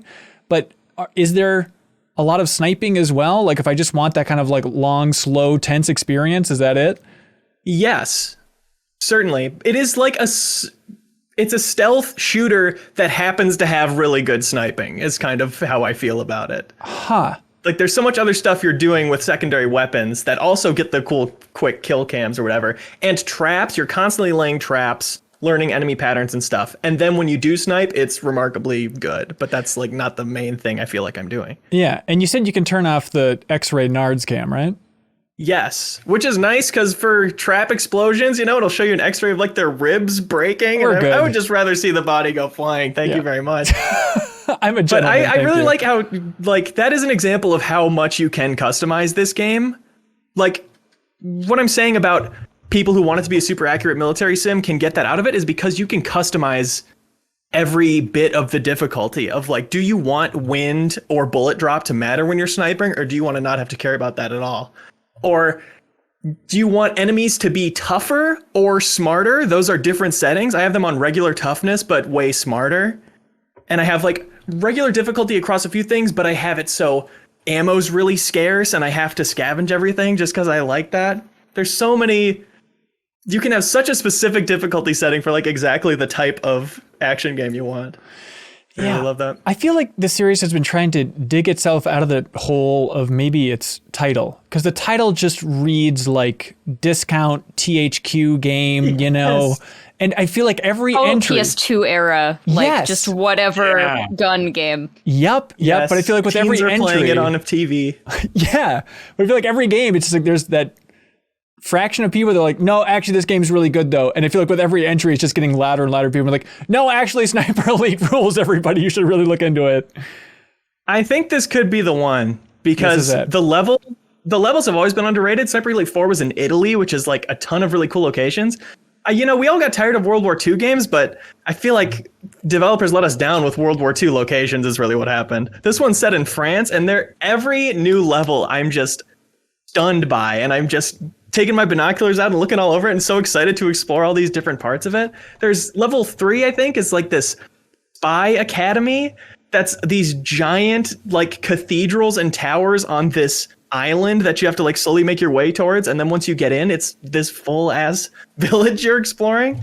And it's all really beautiful. Like, looking at screenshots, I don't think you could tell it wasn't a full AAA game. You see they cut corners on some, like, animations and stuff, but nothing that impacts the joy of exploring those locations. Yeah, I think this one, it might be the one that really breaks through, because I guess it's also going to be on Game Pass. And I feel like that's the right boost this thing would need to have people actually try and defend it. It's that plus the cross-play. It's fully co-op through the campaign and the survival mode. And there's invasions now, which I think gets a lot of people in the door. And it's my favorite invasion system I've seen yet. Interesting. What's different about the invasion system?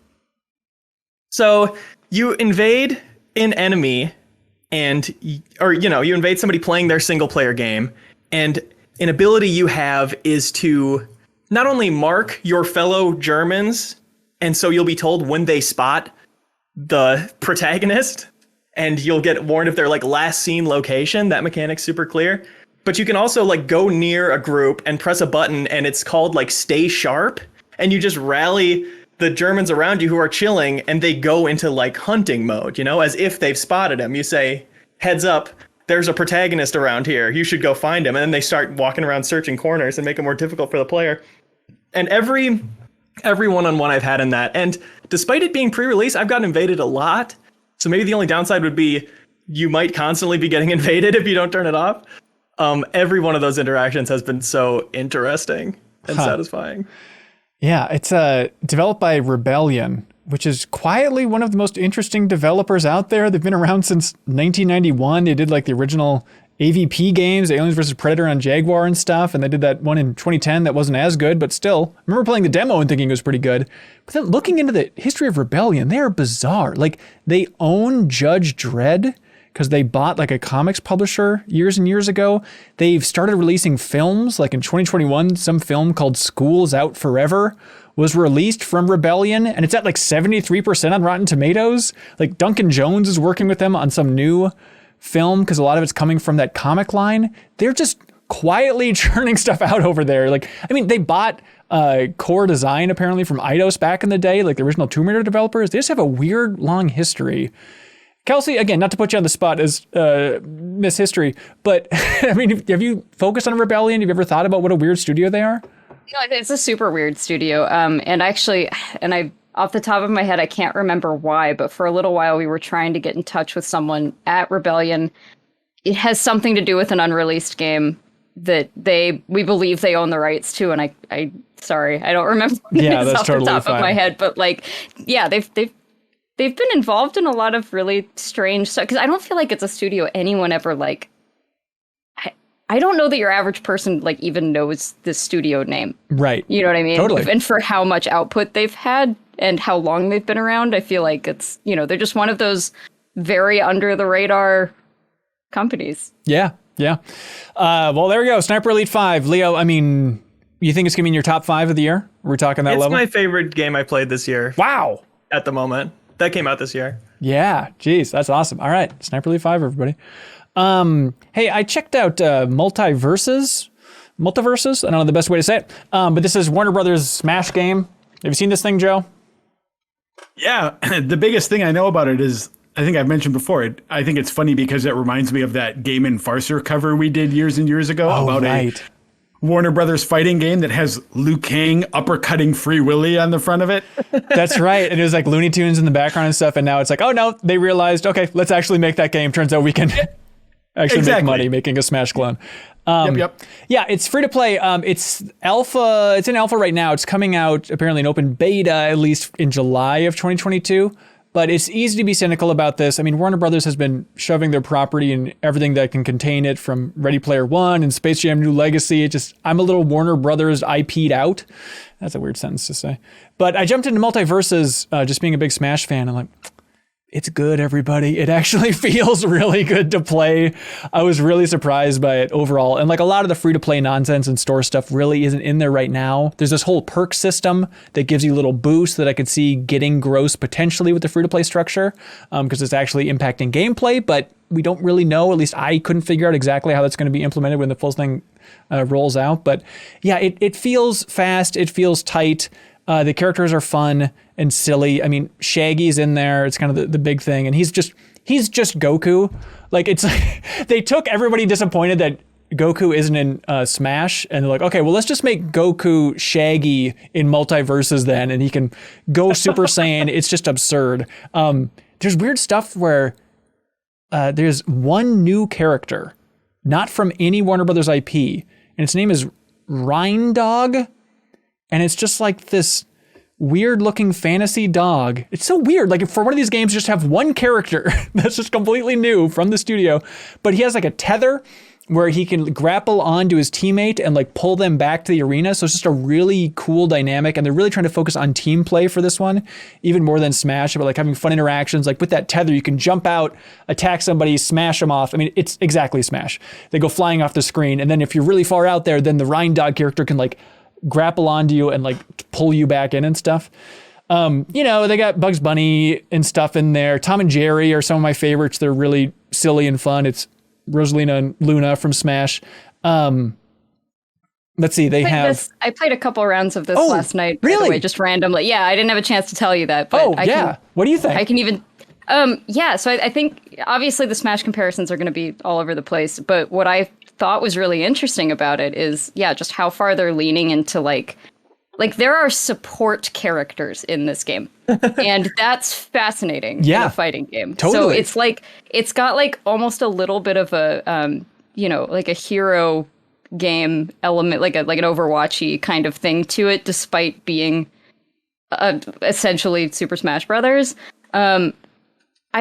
I also think there's like way too many status effects in the game. It's like a confusing amount of status effects, but it just kind of, it muddies up kind of the UI in a way where even characters' moves, a lot of them have cooldowns and stuff. And so you find yourself kind of like squinting and looking at the UI. It almost feels like some of like the Smash Brothers DLC characters where they all had kind of custom UI, like, the Dragon Quest hero and stuff like that, where there's just some funky stuff happening on the screen that you're not quite paying attention to. It seems like that's kind of the starting point for a lot of these folks.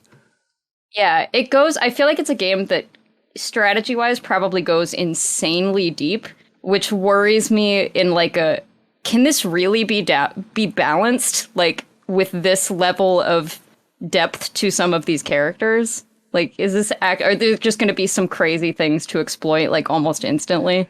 I mean, that's my fear. And I'm not like a huge fighting game person, but like I enjoyed it. I thought it was a very interesting take on a Super Smash Brothers game.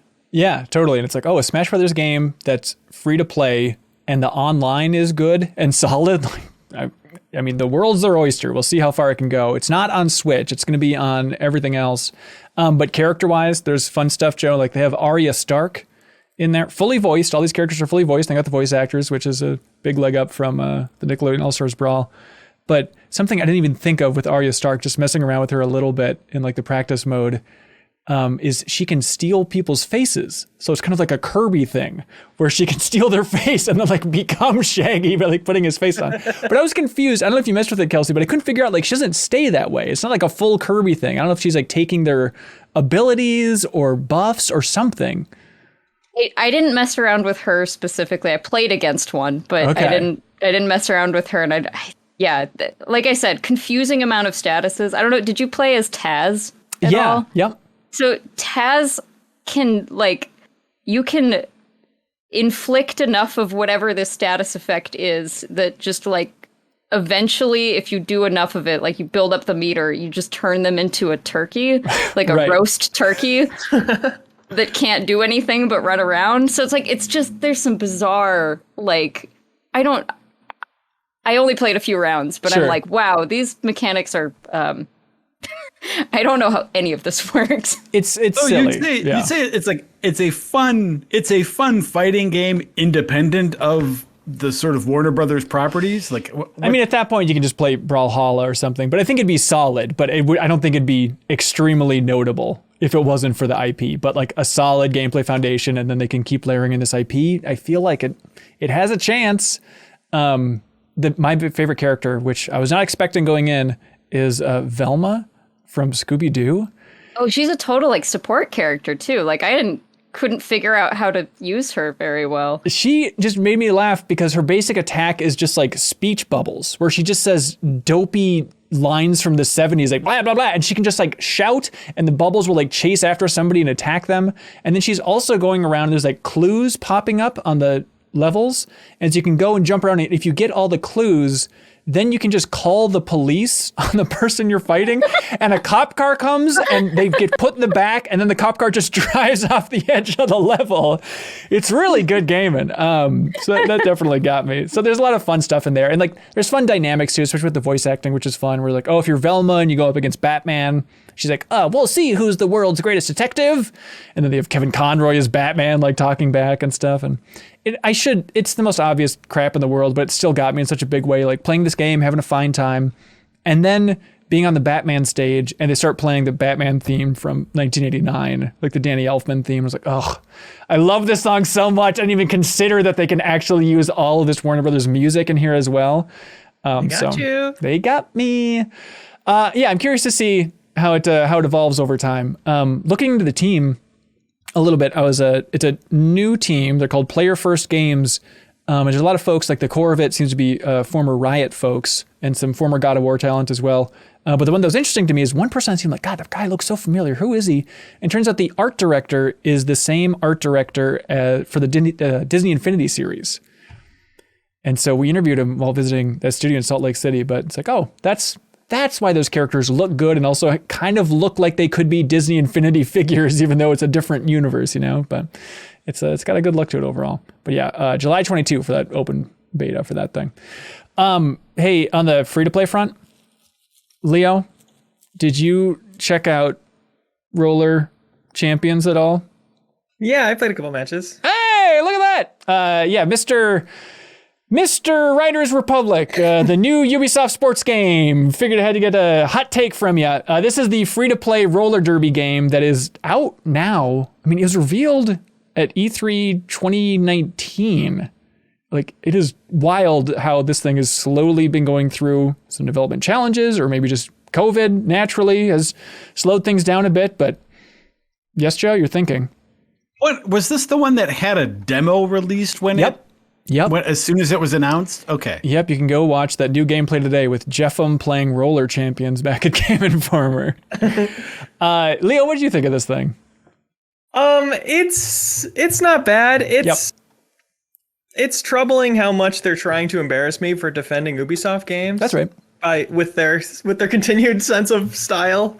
I feel like this announcer in this game, I don't know how you get the Riders Republic universal feedback of the characters are too annoying, and then you put this announcer in this game, who I'm sure every focus group was 100% so annoyed by this guy. I am 100% with you. Like, I started playing this game and I was like, what? Why put an obnoxious announcer in your game? Is anybody excited about like this over-the-top Greg Proops style announcer? Who's giving a thumbs up to that?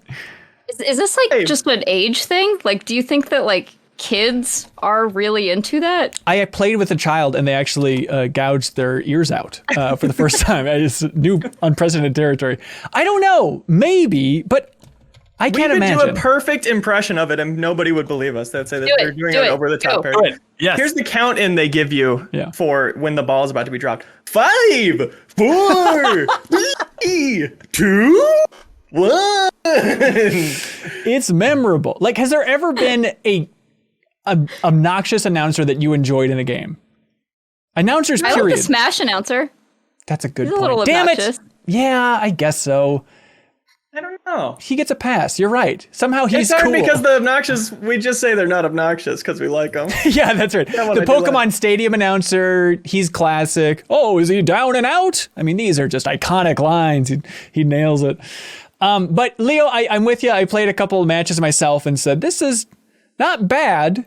I'm not excited about it right now, but if I had a group of 3 friends playing this for free, I think the core components of roller derby are fun enough where I think we'd get into it a little bit.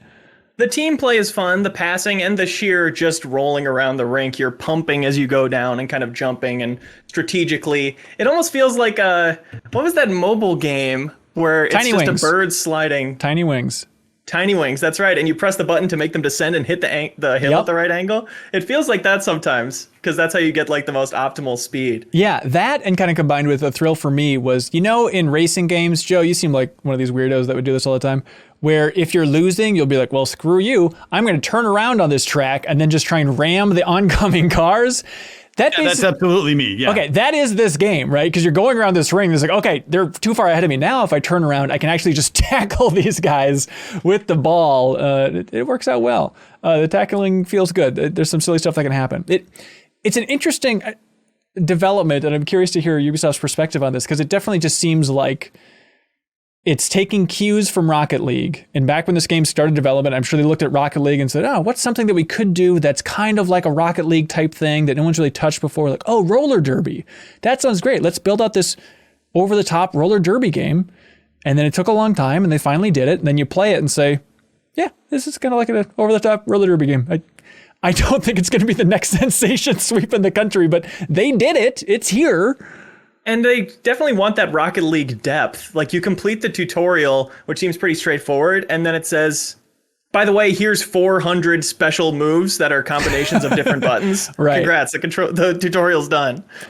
I feel like there's probably stuff to dig in there. And I imagine a really well-coordinated team with, like, you can grapple your teammate to pull ahead, and, like, passing around other people is really important and not getting the ball intercepted. Like, a really well-oiled team would probably be cool to watch. Yeah. Leo, what are the odds that you go back and play more Roller Champions? I would need a friend to be somewhat interested in it. Yep. If I would. For some reason a friend reached out and said, I'd really like to play Roller Champions, I would go back. That's the only situation. Before we move on, Kelsey and Joe, I'd like you to guess what the paid currency is. What do you get in game for putting in money? Roller derby adjacent. Right. Well, this requires me to know roller derby terms. No, I assure you it does not. Skaties. Simpler. Okay. Think dumber. Derbs?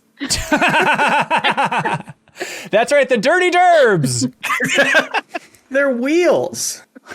Oh, no. You buy like 500 wheels and spend them in the shop. Just imagining, like, that working in a roller rink. Like, look, you guys, wheels are a big part of this. I got a bunch of these wheels. Maybe we can make a trade here. It's more like a prehistoric barter system, right? Like, hey, you got any fire twigs? I got some wheels. Wheels are worth their weight in gold. This new invention. You got 500 of them? You can make 1,000 roller skates out of these. Yeah, Ubisoft is in such a weird place right now. I'm curious to see, like, their free-to-play stuff. Hyperscape is shut down. They have a new free-to-play game that they say isn't a battle royale, but inspired by a battle royale called Project Q that was leaked and then they confirmed. So I'm curious to learn more about that. And X Defiant, the new Division is free to play, and that Ghost Recon Battle Royales could be free to play. Right. They're going big on free to play. Yeah. Whatever happened to their like laser tag game that they announced at E3 one year? Going back to E3. Oh God, way back in the day? Yeah, it was like during one of their press conferences, they announced some kind of laser tag thing, and like they had, I was at this presentation where they had people running around in the auditorium, kind of like fake laser tagging each other. Right. It looks like it was E3 2010. Yeah, we got Joel McHale announcing it. Yeah, you forget, Joe. That was like the Elden Ring of its day, if you recall, when Ubisoft laser tag came out. Big deal. Yeah. Also, just a weird footnote with Ubisoft recently is they have this game called The Settlers, which is an old German developed game from like the early 90s on PC. And they had like, hey, here's the new version. It's a reboot of The Settlers. And they released a closed beta of it, or maybe it was alpha. And I got in and was playing it. And it's like, oh, it seems like a cool city builder type thing. And now they just announced, actually, we're not going to release that. It was basically done, but it's now indefinitely delayed. Goodbye. So maybe it'll come back at some point. But Ubisoft they've been bizarre recently. Roller Champions, everybody. Let us know if you like it, please. Hey, Leo, do you know how this whole thing operates? Patreon? That's right, everybody. Very smart. Leo, when did you get so freaking smart, man? I'm impressed. Patreon.com/MinnMax with 2 N's, everybody. Jump in at any tier you want. Find something you like. I promise you will. You can double the amount of MinnMax podcasts you listen to every single week by supporting us at that $5 tier and getting that feed in your favorite podcast app. And please help support people that support us like I Am 8-Bit. Here's why they're cool. There's a lot of reasons that you could run down. But the fact that like, hey, we're going to support you in a big way. And then also, all you have to do is just mention the fact that the Muppet movie vinyl soundtrack is available in our store. So if you are interested in the Muppet movie vinyl soundtrack, you can go to I Am 8-Bit's wonderful online store. It's reimagined for the first time in over 40 years. One of the vinyl discs is Kermit Green. The other one is Miss Piggy Pink, of course, featuring timeless classics like Rainbow Connection and Moving Right Along. Joe, you seem like a Muppets guy. What? Wait, is that an insult? That's right. You seem like a Muppet. A guy would be on Muppets. That's right.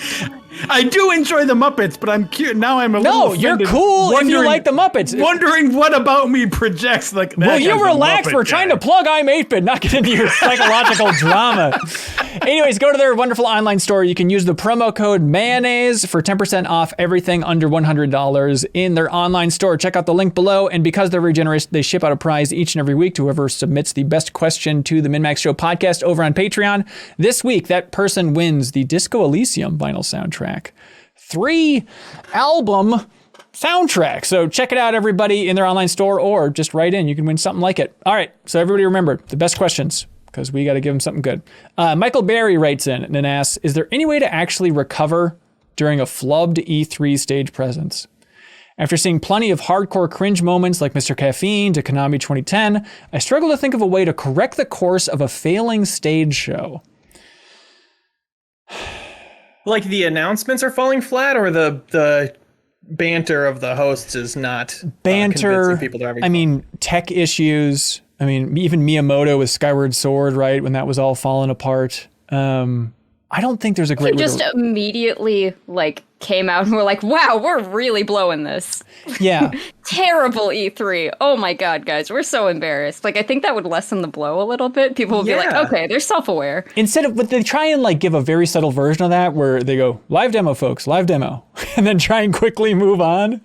Yeah, no, like go full on, be like, we're blowing this right now. Yeah, acknowledge. This will be up on Reddit. We're gonna see all these clips. Like, this is bad. But not laugh too hard at yourself. It's a fine, delicate balance. But like acknowledge the obvious is kind of the big thing, right? Like, I always think back to fun politics for everybody. Like Marco Rubio giving that speech, and then he just like quickly tried to like sip that water, and he just looked like an insane gerbil, and tried to put it back down real quick, and everybody made fun of him for the water and all that stuff. But it's like, if he just would have calmly opened that bottle of water and took 20 seconds to take a sip, no one would ever acknowledge it. But just acknowledge the obvious thing of what's happening here. We'd call him Long Water Boy. I totally agree, because coming up doing open mics, before I became a cohort, just getting my start doing open mics. Yeah. The biggest laughs anyone got every night I did it was after one of their worst jokes that didn't get laughs, their smart dismount from it. Yes. Which was like, yeah, well, oh, you love that one. Oh, I guess that one's really good. You know, that kind of stuff. The audience ate that up. That's what you have to do. Yeah. I think you have to have a joke about how it's going bad. Smart. And as long as I think you can recover from like, if it's technical issues like that, I think it's a lot easier to recover from. If it's just like Mr. Caffeine, right. there's no way that anyone from Ubisoft could have come out there and be like, well, Mr. Caffeine, this guy sure sucks. Let's change course mid presentation. Change here, your right? personality. Totally should have though. That would have been hilarious. Yeah. Yeah. Like we really miscalculated that guy. Yeah, I mean not that helping. Yeah, like that. I guess I feel like from a corporate sense, there's no way to acknowledge like a failure of messaging that catastrophic. So Right. you just have to worry about like you can acknowledge that stuff, and I think you can recover after the fact. But I think as the presentation is going on, you almost just have to like grit your teeth and stay the course. Yeah, it's tricky. Do you remember E3 or like Sony's E3 where they showed off the Wonder Book for the first time? And it felt it felt in my mind like 20 minutes of them working with this failing tech to show off like a Harry Potter creature, I guess, moving on a screen thanks to Wonder Book. Yeah. Or another Sony press conference is when they spent like, it felt like 10 minutes talking about Powers Season 1. Yeah. Like, and at some point, I mean, the response to that is like, okay, like enthusiast gaming, like publication, you're not our only audience. We're here to like talk to some other people. But I feel like that audience is not like dutifully watching an E3 presentation. Yeah, I mean, it's so wild. We, for Nisho Plus, we've been going back on Twitch and on YouTube and watching old E3 press conferences. And we did PlayStation 2015, but we just did Nintendo 2008, which is the DJ Ravi Drums year, of course, iconic. Ooh, it's no good. But it's so amazing to go back and watch old press conferences, even, I mean, not that long ago, and just how dry they are and bizarre it is to see people just going through PowerPoint presentations of graphs and like explicitly with Nintendo 2008, like showing the graphs of how much the other consoles suck and how much they're failing in the sales compared to like the DS and the Wii. And it's just amazing. Like it seems like from some other era, the idea of like calling out other publishers and, you know, console sellers specifically and being like, yeah, look how bad they are compared to us. That's why retailers, you should focus on us. It's just, it's shifted so much. Mick Manga writes in and says, hey, Hunter Cross Hunter manga is coming back after a 3-year hiatus. Most fans have begun to feel it would never return. So my question is, do you all have a game series that would make you really excited if it finally returned? It's E3 season, so anything is possible. My big thing here is like my standby answer to this question for the last decade is no longer viable, because for me it was Valkyrie Profile for so long, and now That's right. The Valkyrie Elysium announcement, it's like it is coming back. So then I have to go back to the well of my other like my other long shots. Probably not going to happen. Like I would love to see a Dragon's Dogma 2. I think that's doable. I could see them doing that. Yeah. Mm-hmm. And we just throw out the obvious like F-Zero, Pikmin, that kind of thing. What about you, Kelsey? Like which one of those? F-Zero for sure. I mean, Really? I really liked. I played a lot of the GameCube one and the 2 Game Boy Advance ones actually. Huh. I don't know. Yeah, I'm curious to see what It's they probably do with it. at this point. It's like it seems like it's clearly not coming back at this point. There could be like a really like a throwback reboot at some point maybe, but like it just doesn't. I don't know. That doesn't seem to be something they care about at all anymore. Yeah. I don't know. I felt that way about Metroid for so long too, though. And then they're like announcing a new Metroid Prime. They did the 2D Metroids again. So it's like, I feel like F-Zero is within the realm of possibility. I hope it is. And especially Kind of closer to Mario Kart, right? As far as they have their That's the racer thing. already.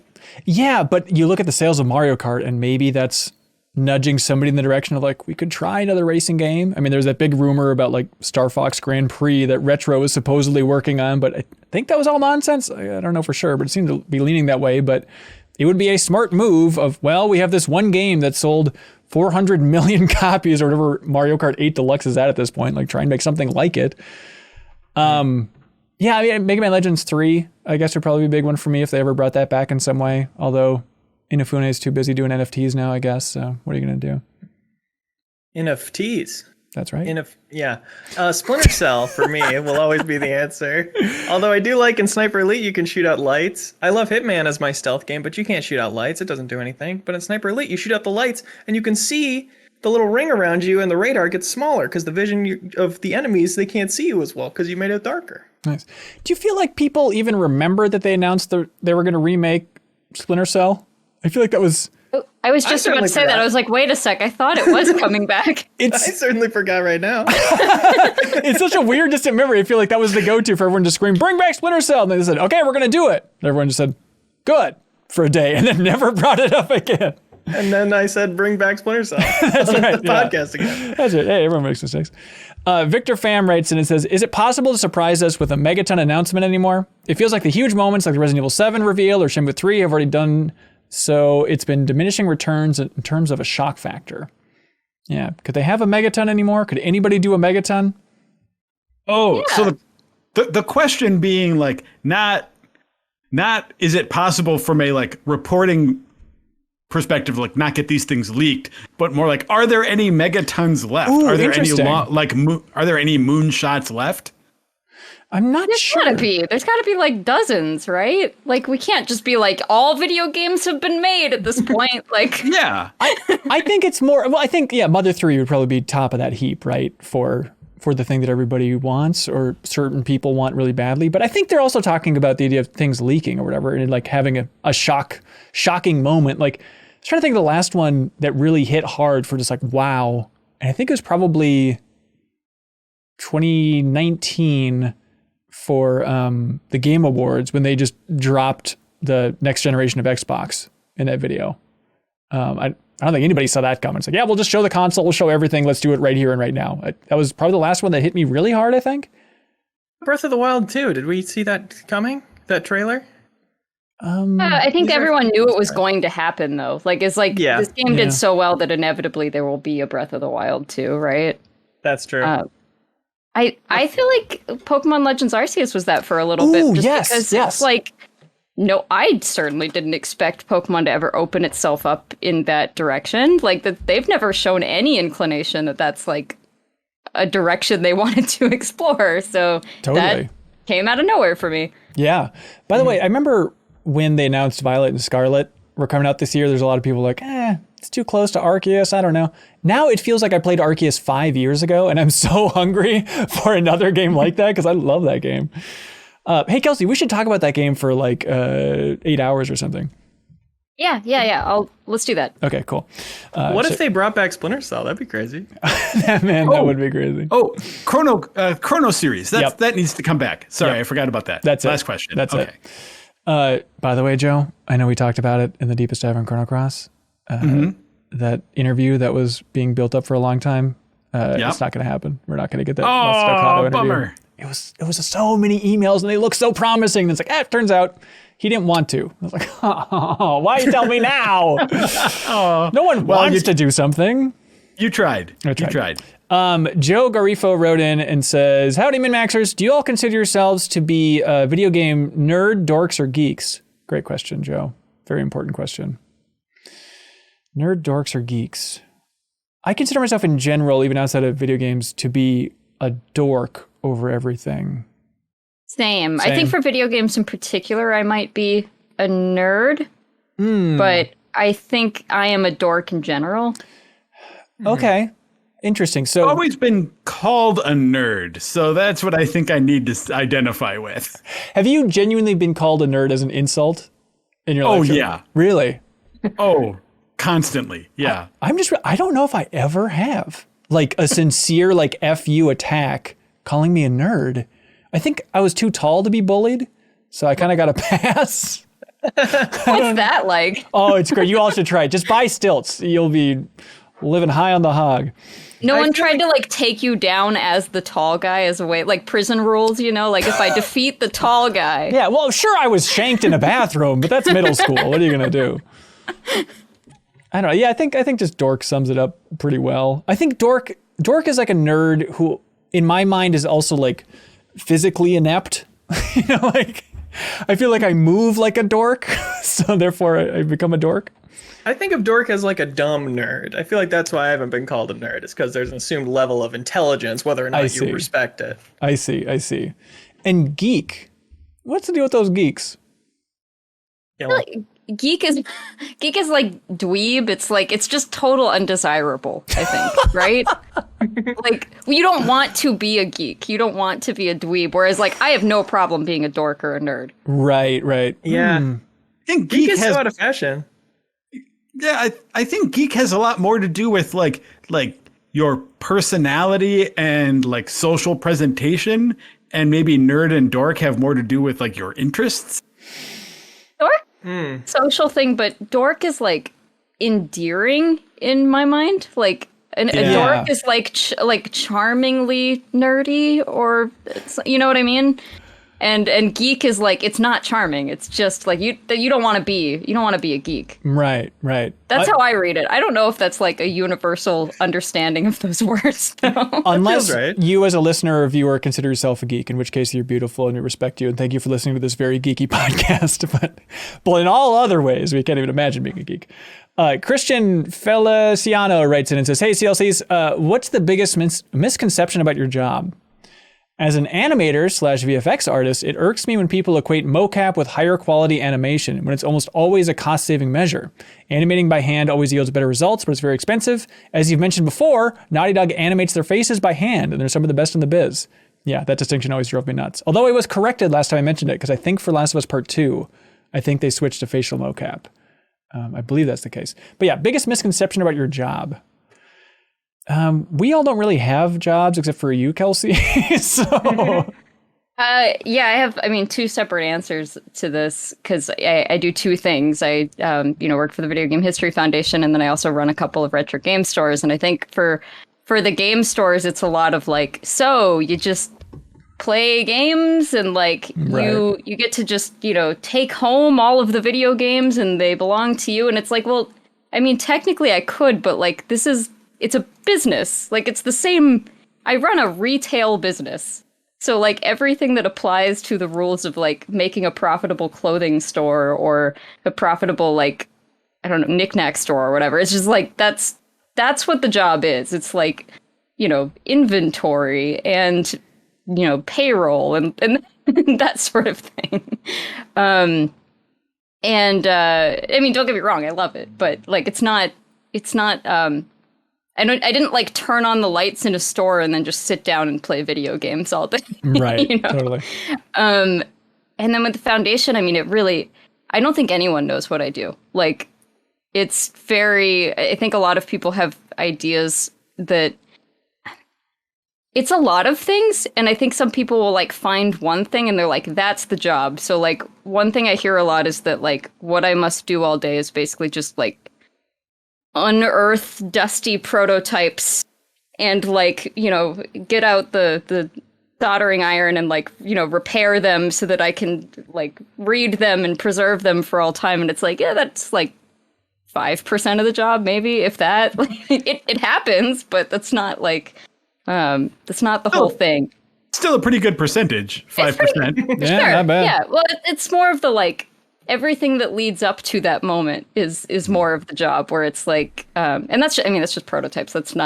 Tends to not be the more exciting stuff, honestly. The really cool meat of the stuff is like when you find development documents and videos and that sort of thing. But I get a lot of emails of people who, and I totally get it, who like, they're like, how do I get a job here? And I'm like, well, we don't have money, but what do you want to do? And a lot of times they're just like, well, I really like history. And I'm like, that's great. But like, it's not a job to really like history and like know things. My job isn't to like just know the things that one could Google. Unless you could be a talking head on History Channel. Sure, yeah. I mean, pay me to do that by all means. Yeah. So I don't know. I'm thrilled that so many people are like actually interested in this, because when I first started doing this, I was like, I struggled to explain it to people in like a, it was like, I have to convince people that this is worth talking about, that like it's worth it to preserve video game history and like start from the very beginning. But I feel like we're hitting a point now where people are like, no, we get that. Like, yeah, totally. It needs to be preserved, but we got it. But I don't know that like the day-to-day is very clear to most people. So I don't know, maybe I should just do a podcast at some point where I just talk about what my average week is, because it can be all over the place. Please do. I think that'd be a fascinating thing. We have a network for you if you want to just throw a podcast up. Yeah, please. Oh, what is it? What's the MinnMax, it's called. Yeah. You is that one N? I honestly forget. It's really complicated. I was just thinking, like, you're so lucky to have a job that has the potential of literally unearthing treasures. Like, how many careers are there out there where there's just a constant hunt and a value assigned to what you're unearthing? It's not like if you're a trucker that's like, I found this sweet new shortcut. Like, what? That's the equivalent? I don't even know what it would be. But like, your job is literally like, you get to have those moments probably a couple times a year. It's like, oh my God, I can't believe what we found. Yeah, that's true. That's a very good perspective for me on days that I'm frustrated. It's like, no, I do have like one of the coolest jobs in the world, actually. Yeah, for sure. Nice. Ryan McGinnis writes in, this goes in a different place than you think it's going to go, everybody. But Ryan writes in and says, I recently was at a bachelor party. There's plenty of drinks and merriment. The next morning, Joe, how would you pronounce that? Merriment? I'd say merriment. Merriment. The next morning, once we all were awake, we were chatting about the night before, and I happened to eat a banana. A few minutes go by, and I was still hungry, so I ate a second banana. You would have thought I was devouring a baby with the way everybody looked at me. They all agreed that eating multiple bananas in a row is weird. Once I got home, I asked around. Most people agreed. They only eat one banana. Some admitted to eating two, but no one would dare eat three. My question is, how many bananas can you eat in one sitting before you're some kind of freak? It's a great question, Ryan. Thank you for writing it. I've gone 2 banana. I bet I've gone 3 banana in my life.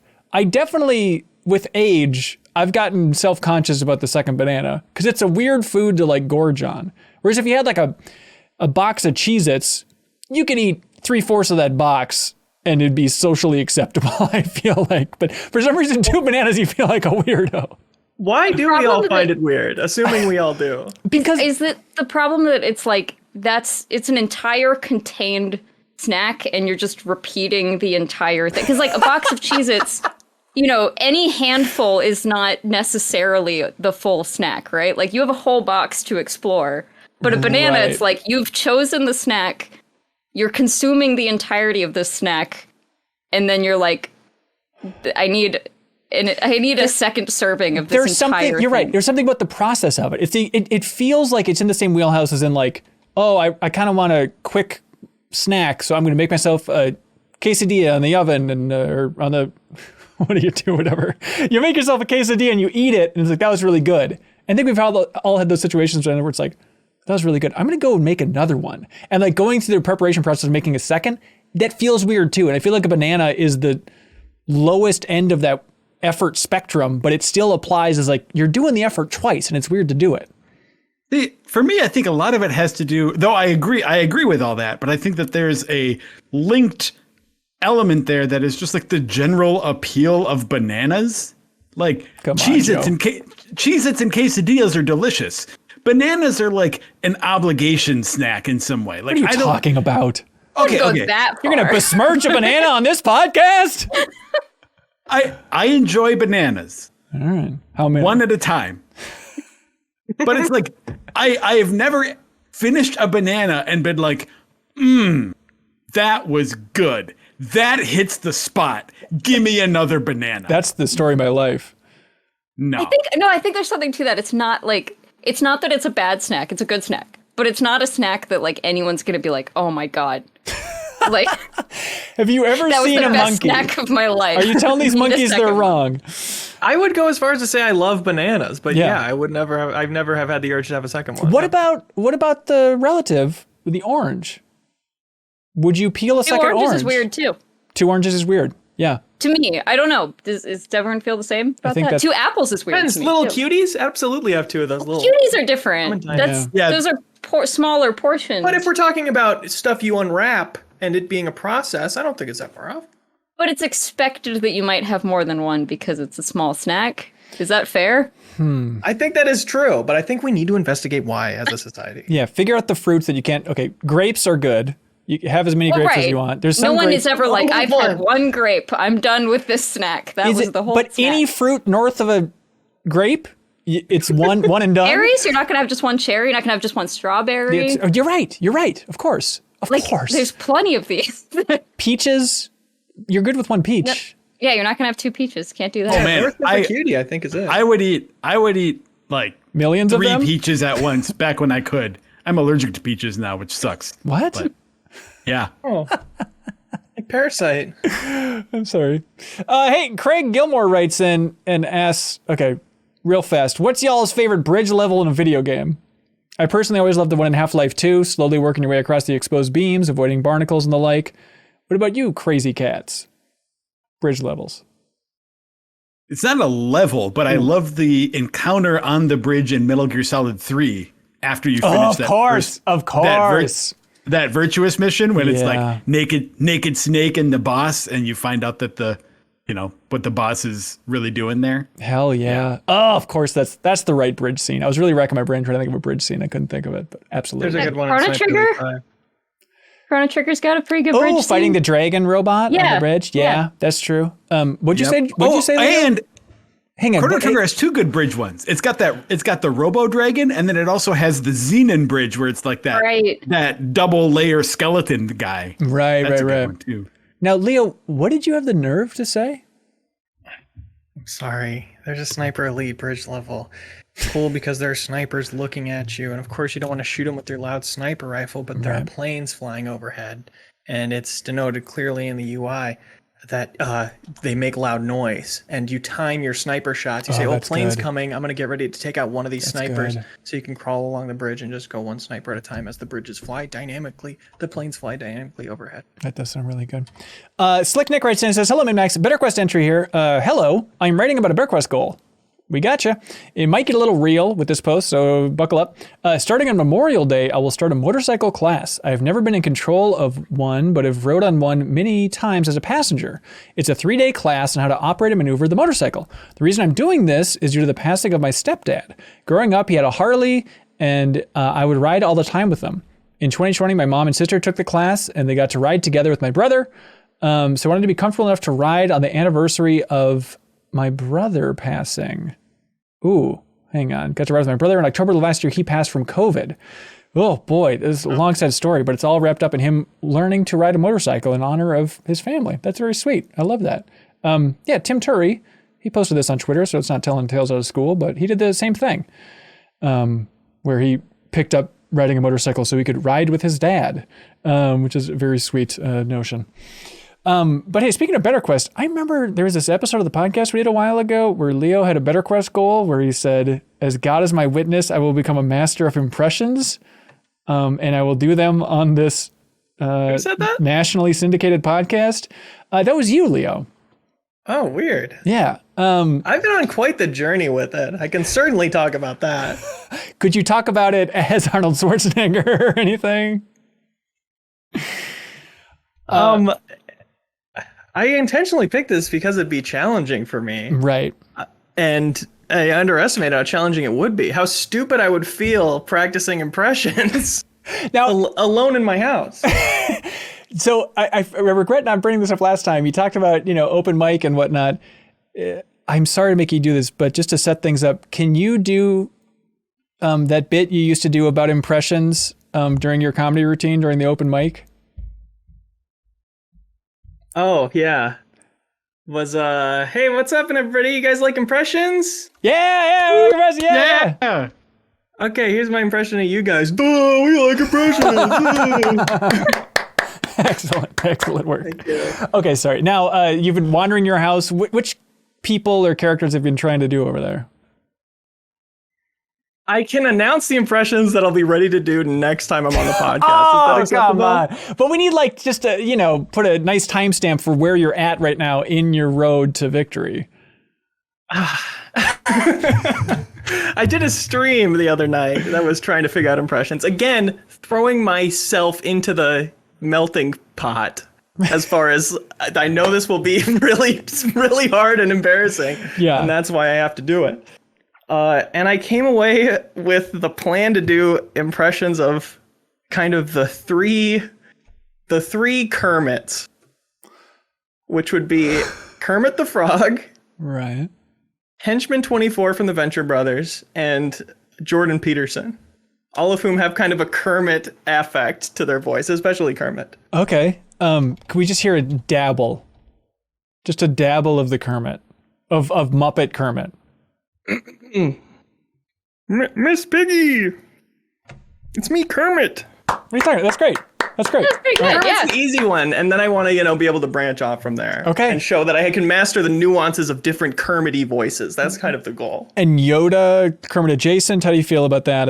He's certainly Kermit adjacent, but also maybe a little bass for me. Oh, all right. Stick to sophistication. That's right. We'll see how it goes.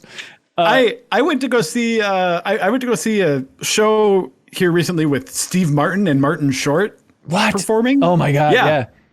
And Martin Short does impressions and is quite good at them, but Steve Martin doesn't. And there's a funny part in the show where, Steve Martin, they spend a good bit of the show just like ragging on each other a little bit, right? And at one point, Steve Martin just goes, I don't really do impressions, or Martin, I know you do, but I don't do them because I don't need to. And he gives him this very sort of pointed look. It was funny. That's right. But Leo needs to. I think we all agree. He's committed to it. That's so right. You must. I can just get this whole thing out of the way right now, I think. Oh, okay. Maybe we should just do that. I can read Backstage Pass comments as my iconic characters. Okay, all right. So we've done Henchman 24. Does anybody know this character from No Venture idea what Brothers? you're talking about. Yes. Yeah. Oh, great. Well, I'll be able to judge you. Thank you. Please do. So Kelsey's job isn't like being Indiana Jones? Pretty good. Okay. This belongs in a video game history museum. Okay. It's getting pretty close there. I think you're like 85% there. I think maybe 90%. Like I'll gladly take that. Yeah. Okay, now Jordan Peterson, really set this one up. Who is this? He's some philosopher guy that appeals to a lot of lost young men. Okay.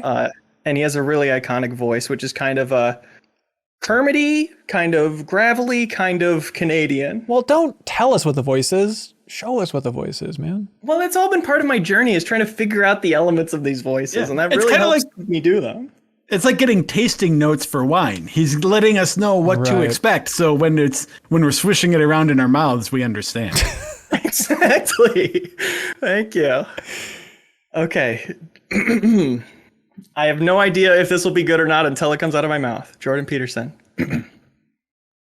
What if you pre-peeled your bananas? Would it be as bad to eat multiple? Rice is great if you're really hungry and want to eat 2,000 of something. Pre-peeling bananas sounds like a crime. They've all been closer on this podcast than I've gotten them in my personal life. They've all been pretty much the same voice, I feel like. This is stunning. Mr. Peterson, is there any way I can give you money and follow you to the ends of the earth? Yes. Wow. It's like he's on the podcast, ladies and gentlemen. Leo, congratulations. Stunning work. Truly making yourself better.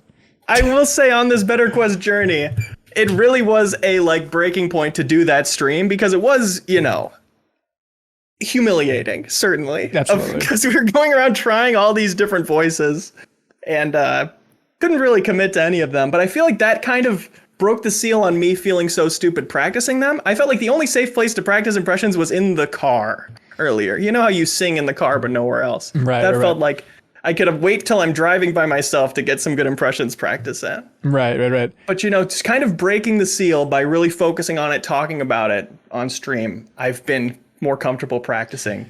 And that's how I've gotten so good. And the art to, and really the beauty of all great impressionists is they like being put on the spot with new impressions. So here we go, Leo. You have to choose Kelsey, me, or Joe. Grip it and rip it, dude. Let's hear it. Kelsey's pointing to herself. I feel like this is more just going to be a roast. No, you have to do it. Yeah, you're impersonating. Oh, I thought it was going to be a suggestion. Nope, sorry, and you already No. accidentally chose Kelsey, so now you're locked in. Let's hear Leo Vader's classic Kelsey Lewin impersonation. Can I hear you talk one more time? Yeah, hello, this is me talking. I figured the real version of this is not that you're going to be able to copy my voice, but that you can essentially roast me by just, saying something you think I would say. Hi, I'm Kelsey. My job isn't really cool, but it's also really cool. Wow. I'm seeing double. Two Kelseys. Ben, did you switch Kelsey's audio? I must have messed up the dials. What's happening over here? Can we change this to Best Quest? Is that fitting? Okay, what do y'all like for question of the week? I like the banana question. I like too. the banana question as well. Yep, All right. that's the winner. Congratulations, Ryan McGinnis, for getting one hell of a wild tale from your bachelor party weekend. Congratulations there. And we will ship you out something nice. Well, I'm 8-Bit actually will. Here we go, though. Something that we call Get a Load of This.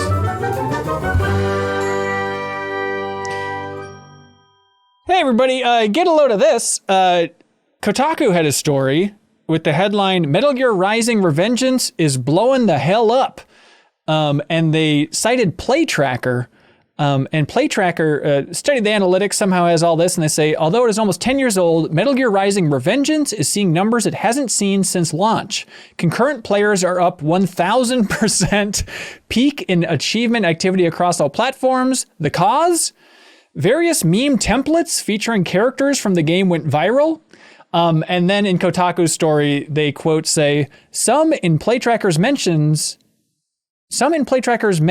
attribute the game's recent popularity to YouTuber Jacob Geller's May 2nd video essay examining Revengeance's enduring and increasing popularity. Totally. So Revengeance is on the upswing. A hell of a game. This game is so delightfully weird. And yeah, Jacob Geller made this YouTube video, and at least in some small way, Leo, you seem to be hinting in a large way. I think it's a large way. I think he got the conversation going again. There's definitely been an undercurrent of people defending that game forever, but that felt like, that's what happened recently. Yeah. If we're to draw conclusions. That's right. So congratulations, Jacob Geller, for bringing that back from the dead. Joe, do you like Metal Gear Rising Revengeance more or less with passing time? Honestly, I've not gone back to play it since. Ooh, really? Nope, I've not gone back to play it since I reviewed it, and I was on the low end of the reviews for that one. I didn't especially care for Revengeance. I think. Do you remember? I don't. My guess is like 7-ish. Yeah, that sounds right. Probably where I'd say. I mean, you're such a big systems guy, and like that parry system. I've played the game twice. I love it, but like I don't really understand the ins and outs of the combat. Like, just play it on easy and have a great time. Is my philosophy. You give it a 7.75, Joe. Oh, okay. Yeah. You said it had moderate replay value, so how about you put your money where your mouth is, buddy? Oh, man. Don't get me going on that replay value bullet. Anyways, Joe, you got one for Get a Load of This? Yeah, get a load of this. I got, for a birthday a little while ago, I got a nice kitchen mixer, and I've been looking for good recipes that I can use to, like, bake good stuff with it. So I was digging around online trying to find like the best chocolate chip cookie recipe. And those are all like, if you like me are like, I really like a good chocolate chip cookie, I want to find one. All of the ones that are like best chocolate chip cookie recipe are way too complicated for me. But I did find a cookie recipe that is not too complicated that I have loved. And this is like basically the best cookie I have been able to make at home. Okay. Nice. And it is called, it's on the site bonappetit.com. It's called Brown Butter and Toffee Chocolate Chip Cookies. Interesting. There's a link below for everybody if you want all the specifics of this whole thing. Yeah, so I would recommend trying to make those. They're very, very good. Did you bring some to share with the class? Or? Yeah, come on, man. Be cool. Oh, here, I bet there's a cookie emoji I can drop in chat here, right? That's right. Kelsey, you got one? Yeah, get a load of this.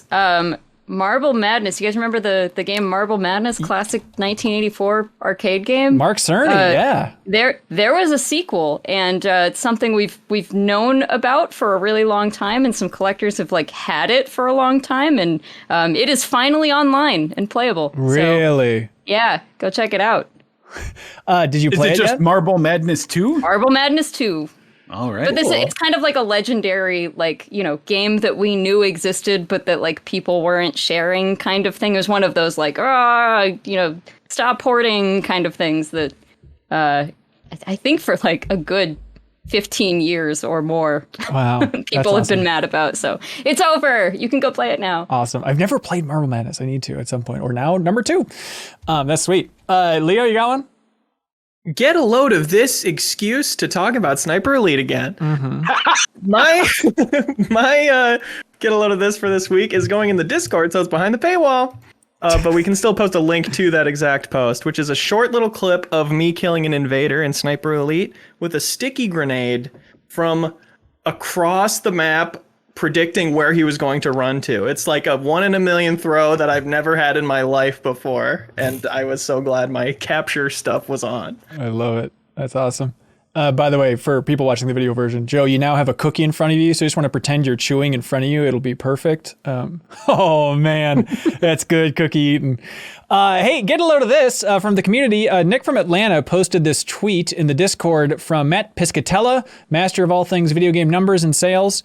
And he had a tweet where he said, here are the top 10 most played games of Q1 2022 in the US, ranked by year of initial release. Half of the top 10 weren't launched this decade. So for the top 10 most played games, Q1 2022, Elden Ring ranked 20th.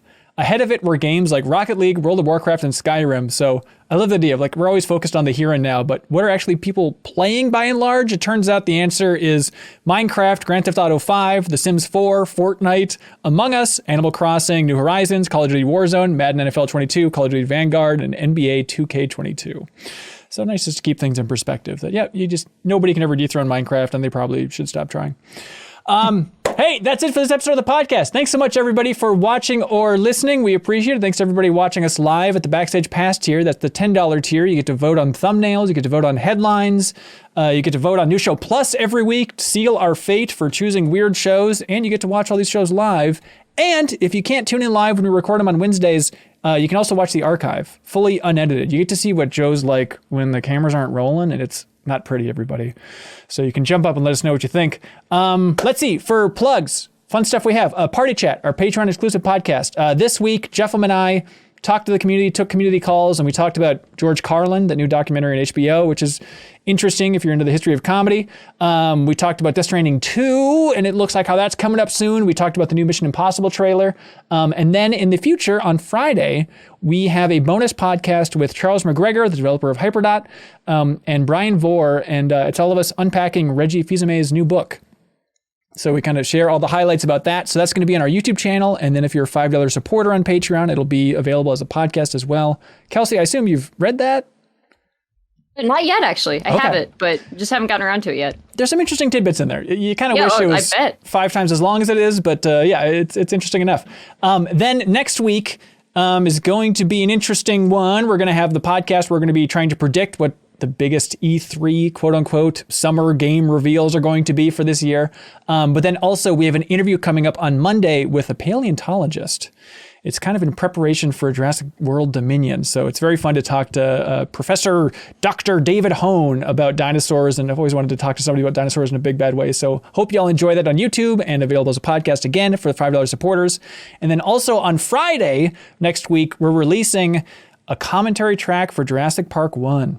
It's Leo Vader and Brian Vore and I recorded that and had a great time. It's my favorite movie of all time, so it's a lot of rambling in a very, I would say, geeky way. But again, that's going to be available as a Patreon exclusive thing for $5 supporters. So if you want to jump in now, that will pop up in your podcast feed next Friday. And very listenable without watching the movie alongside. Yeah, for sure. For sure. Cool. All right. Thank you all for being here. Kelsey, anything you want to plug? I've got a podcast. It's called the Video Game History Hour, if you want to learn some video game history stuff. Oh, yeah. It's good stuff. I was just listening today to the episode about Mario Paint, Mario Paint Artist, the sequel, I guess, and the history there, which is fascinating. It is. That's right. So check that out on your favorite podcast app as well. And thank you to our $50 supporters, the Game Champions. They have chosen. They could choose any game under the sun, Joe, and they chose these games. Patrick Polk chose, again, Super Puzzle Fighter 2 X for Matching Service, which is the name of Super Puzzle Fighter 2 on the Dreamcast in Japan, which he claims is the greatest version of that game. Also, Spider Dan chose Illusion of Gaia. They're the official champion of Illusion of Gaia. Great choice. You can choose any game under the sun at that $50 tier. We'll tweet it out. You'll be in the description for every MinnMax video, and then you'll be in the running for the game championship, where we make content with whoever wins that whole series of polls for the next big batch. And for example, somebody said, I want to champion Persona 5 Royal, and then they won the whole thing, and then Joe and Kelsey and Anna recorded a whole bonus podcast with them. So you can join them on a podcast if you want, or us, or whoever knows your game best. All right, that's it. This episode's gone on too long. Thank you so much for being here, everybody. We'll see you next time. Be good, have fun, let's go.